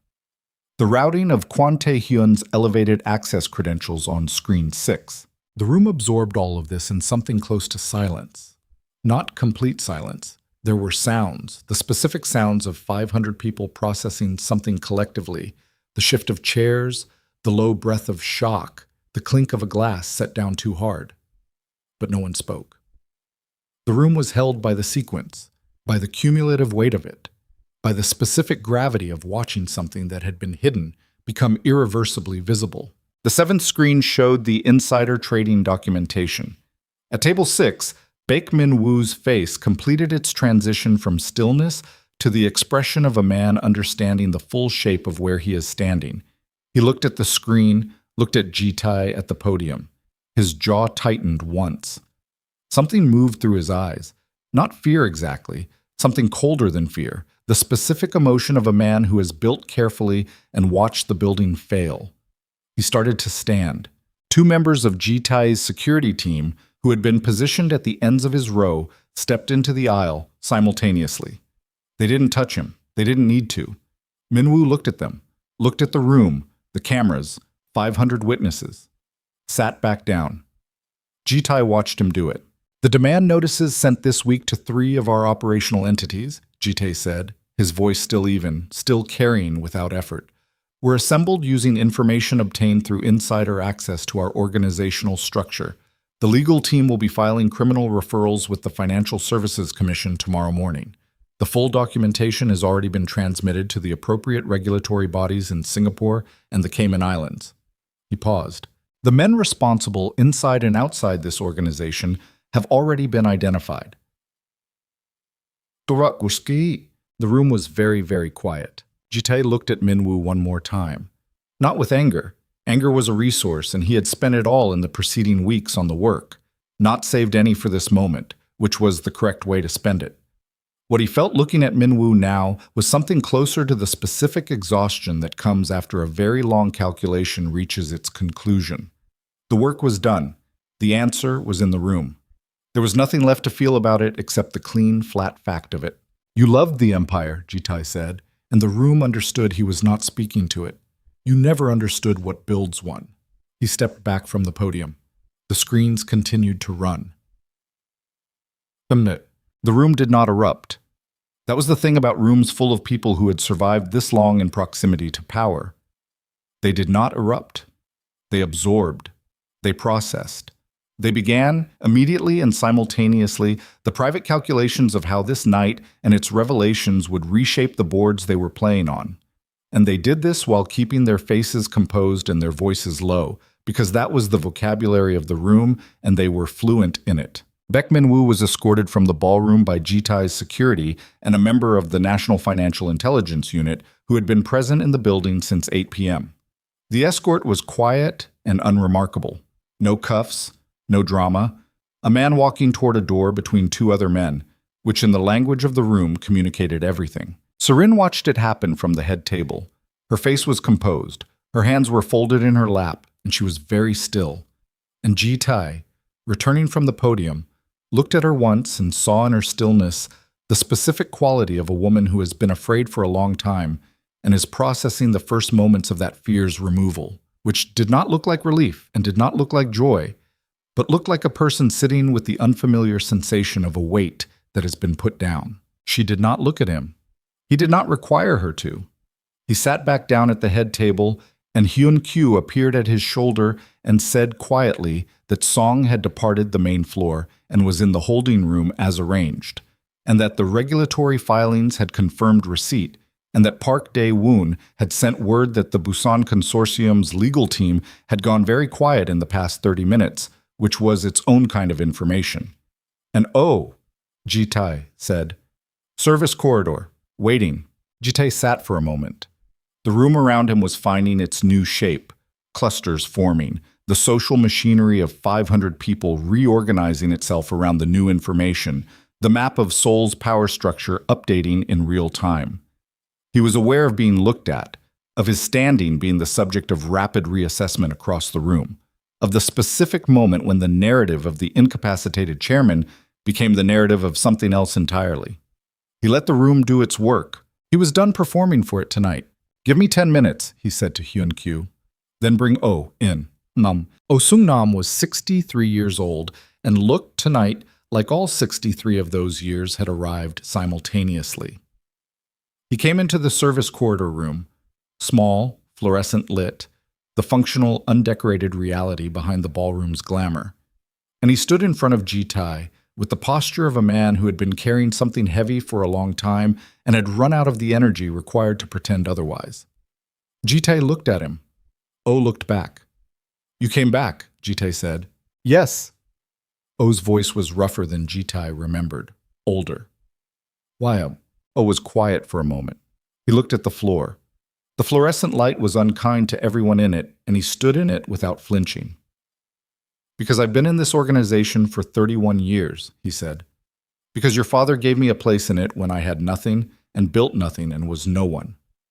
He looked up. "And because when I got to Singapore and I sat in the hotel room and I thought about what I'd done." He stopped. His jaw worked. I couldn't finish the thought. The room held the silence. "You gave Min-woo the Haeundae documentation," Ji-tae said. "Yes." "You coordinated the timing of the Busan filing." "Yes." "You placed the monitor on our server access to track my evidence build." "Yes." Flat, exhausted, not confessing for leniency. The posture wasn't that. It was something older and more tired. A man laying down weapons not because he'd been forced to, but because carrying them had become untenable. Ji-tae looked at him for a long time. He thought about his father in the Seongbuk-dong house, saying, "Your father gave me a place in it." He thought about 31 years. He thought about the specific weight of loyalty that runs long enough to become identity, and what happens to a man when that identity cracks. Whether it cracks because the man failed the organization, or because the organization failed the man, or because both things happen simultaneously in the way that failures in long relationships tend to happen, not clean, not singular, accumulated. "Why Min-woo?" Ji-tae said. Oh closed his eyes briefly. "He approached me 14 months ago, said the organization was changing direction, becoming more..." He paused. "More about the legitimate business and less about what it had always been. He said the old guard was being pushed out gradually and that by the time it was obvious, it would be too late." A pause. He wasn't entirely wrong about the direction. Ji-tae absorbed this. "You were afraid of becoming irrelevant. I was afraid of watching everything we built become something I didn't recognize." Oh looked at him directly. "I was wrong about the method. I was wrong about Min-woo. I was wrong about..." He stopped. "I was wrong. The fluorescent light hummed.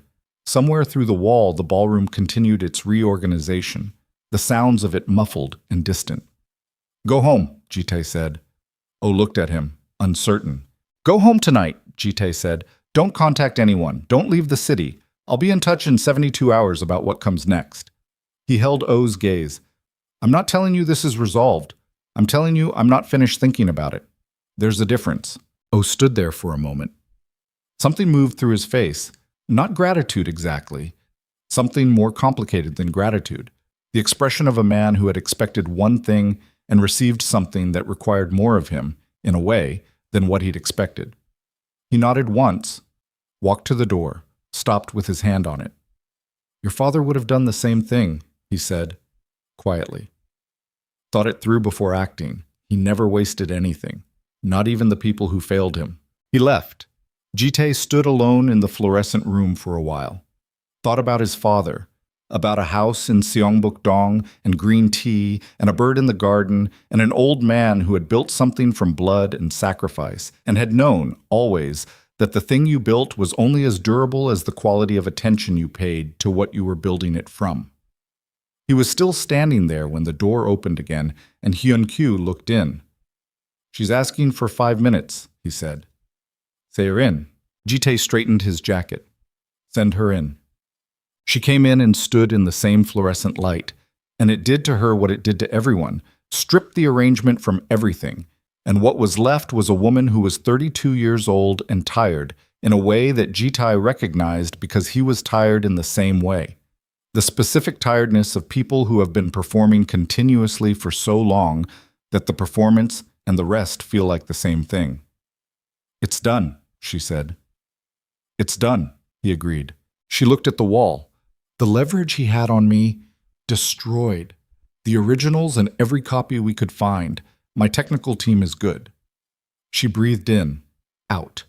Something in her shoulders changed, not dropped exactly, but altered in the way of a structure removing a load-bearing element that had been load-bearing in the wrong direction, a tension releasing that had been doing damage by existing. "I'm sorry," she said. Jite looked at her. The word landed, and he let it land, and he didn't move away from it. "I know," he said. "I did love you," she said, "not in the way you deserved, but it wasn't nothing." He thought about that, about the 14 months, about the specific truth of it, not nothing, and also not enough, and both of those things were true simultaneously without canceling each other. "I know that too," he said. She looked at him for a moment. Her eyes were dry, which he had expected. Thaerin cried when it was useful and not otherwise, and this was not a moment when it was useful. But the eyes had something in them that was real, that didn't require a category. "The woman," Thaerin said, "your secretary." Jite was quiet. "I noticed," Thaerin said, "earlier in the month, the way the staff talked about her coming upstairs. The way—" She paused. "The way you talked about her, the one time you mentioned her, not what you said. The way you said it." She looked at the floor. "She's not what I would have predicted for you." "No," Jite said. "She's good, though," Thaerin said. Quiet. Not generous exactly. More accurate, the specific honesty of a woman who had nothing left to protect by being dishonest. "I could see that. Whatever else she is, she's actually good." Jite looked at the wall. "Yes," he said. "She is." Serin straightened, smoothed the front of her dress in the reflexive gesture of a woman preparing to re-enter a room. "I'll have my people begin the formal dissolution process this week," she said. "I'll be cooperative. No disputes, no challenges, nothing that makes it complicated." "I know," he said. "I'll have Hyun-kyu handle it." She walked to the door, stopped, as O had stopped, with her hand on it. Didn't turn back this time. "Take care of yourself, Jite," she said. Just that. Then she walked back into the light of the ballroom and was absorbed by it, her silhouette becoming part of the room's geometry, and then she was gone. Odd. He found Amina at 11:20. She was not in the ballroom. She had never been in the ballroom. He had not asked her to attend. She was not part of the machinery of the evening in any operational sense. He had thought she would be in the office, working, which was where she was when he arrived at the compound. He knocked on her door. She said, "Come in," and he came in, and she looked up from her screen and took in the suit and the hour and his face and said nothing, which was the right thing. He sat down in the chair across from her desk, loosened his tie. The first time he had loosened anything since morning. He sat in the chair with his elbows on his knees and looked at his hands and was, for the first time in a month, not doing anything, not planning, not tracking, not performing, not managing. Just sitting in a chair in a lit office at 11:20 while a city settled into its night outside and a building around him processed the aftermath of what had happened in the Crystal Dragon Ballroom. Amina watched him. She had turned away from her screen. Her hands were folded on the desk. She waited. "It's done," he said.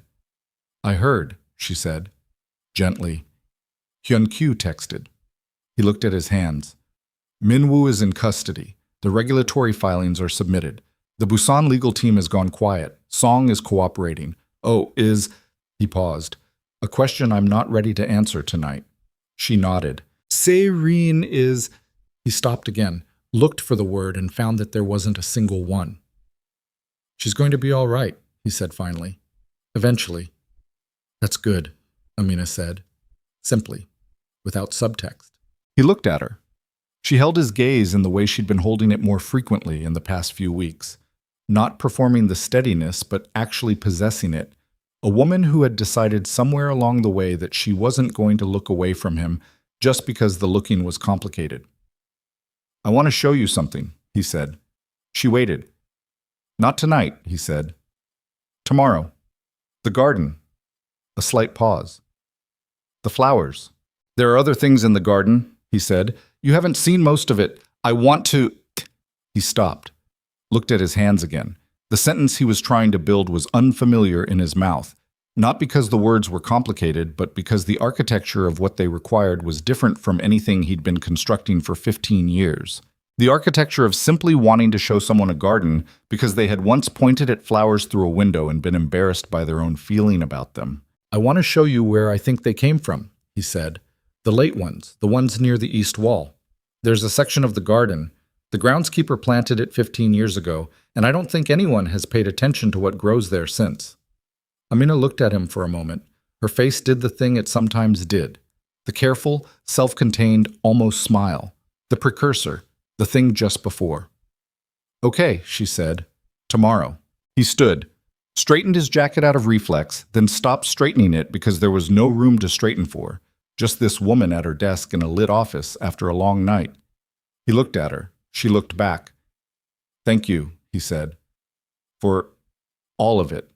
The food, the stairwell, the compliance audit." He paused. "For telling me to trust myself." She looked at her desk for a moment, then back at him. "You did the work," she said. "I just brought dinner." "That was the work," he said. That was the part that mattered. She was quiet. The almost smile came fully this time, brief and real. The kind of smile that didn't stay long because it didn't need to. It said what it said and was sufficient. He walked to the door. "Go home," he said. "Sleep." "In a bit," she said, already turning back to her screen. He stood in the doorway for one moment, looked at her at her desk in the lamplight, in the compound that was still and settling, in the building that had held everything that had happened over the past month and was still standing. He thought about his father, about the stone you turn over, about the weight that is what it appears to be and doesn't have a trick on either side. He left her to her work. The garden the next evening was cold and clear. The sky over Seoul doing the thing it did in late autumn when the air pressure shifted. A specific shade of gray gold at the horizon, the light low and directional, making ordinary things look briefly deliberate. Ji-tae had told the ground staff to leave the east section alone, and so the late flowers were still there. The cluster near the stone wall that he now knew were called gukhwa, a common autumn flower that somehow kept appearing in a section of the garden where they had not been planted, persisting through conditions that should have ended them. Amina stood beside him with her hands in the pockets of her coat. She looked at the flowers. He looked at them too. "The groundskeeper says birds bring the seeds," Ji-tae said. "They land somewhere else first and then they come here and the seeds come with them. Nothing anybody planned." She was quiet for a moment. "That's how most good things happen," she said. He looked at her. She was looking at the flowers. The low gold light moved across her face, and she didn't seem to know it was doing that, which was the kind of thing that happened with people who were genuinely not performing. They didn't arrange themselves for the light. "I've been thinking," he said. She glanced at him, waited. "About what this organization is," he said, "what it should become. The direction O was afraid of, more legitimate, less of the other thing." He looked at the flowers. He wasn't wrong that the direction was changing. He was wrong about whether that was something to fight. He paused. "It's going to be slow. It's going to be complicated. There are 15 years of structure that doesn't change overnight." "But you're changing it," she said. "I'm deciding to change it," he said. "Which is the first part." She nodded slowly, looked at the east wall, the city visible above it in the evening light, the skyline that was different from every angle depending on where you stood. "I need good people around me for that," he said. "People who are not there because of what proximity to me means for their own standing." He looked at her. "You said that once." She met his eyes. "I remember. I need you," he said. Simply. The plain statement of it, with no architecture around it, no performance. "Not just for the work, although the work too. You're very good at the work." Something that was almost a smile moved through his face, brief and genuine. "I need you the way a person needs." He stopped. "I don't have a clean way to say this." "You don't need a clean way," she said, quietly. He looked at her. She looked at him. The garden between them and the city above the wall, and the late flowers holding on in the cold. "I heard you," he said. "Every evening, every meal, every time you used the back stairwell so it wouldn't become a thing." His voice was low, even.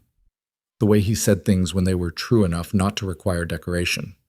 "I heard all of it, Amina. I don't want you to think that any of it was... I don't want you to think it went somewhere it didn't matter." She looked at him for a long time. Something moved through her face that wasn't the almost smile and wasn't the careful steadiness and wasn't anything she usually brought to this building. Something rawer and quieter that she was clearly deciding whether to put down in the open or keep. She put it down. "I know you heard it," she said. "I think I knew even then." She looked at the flowers. "That's why I kept coming." The garden held the silence. The low gold light moved and the city went on above the wall, indifferent and vast. And the flowers leaned slightly in a wind. Neither of them had felt, and Jitai reached over and took her hand. Not with the deliberate precision he brought to everything, not managed or calculated, just the simple instinctive movement of a man reaching for the thing nearest to him that was real. She let him. They stood like that for a while. The evening deepened around them, and the compound lights came on one by one, and somewhere in the building the machinery of the Black Viper Syndicate went on running in its altered form, fractured and mending, older and more honest than it had been a month ago.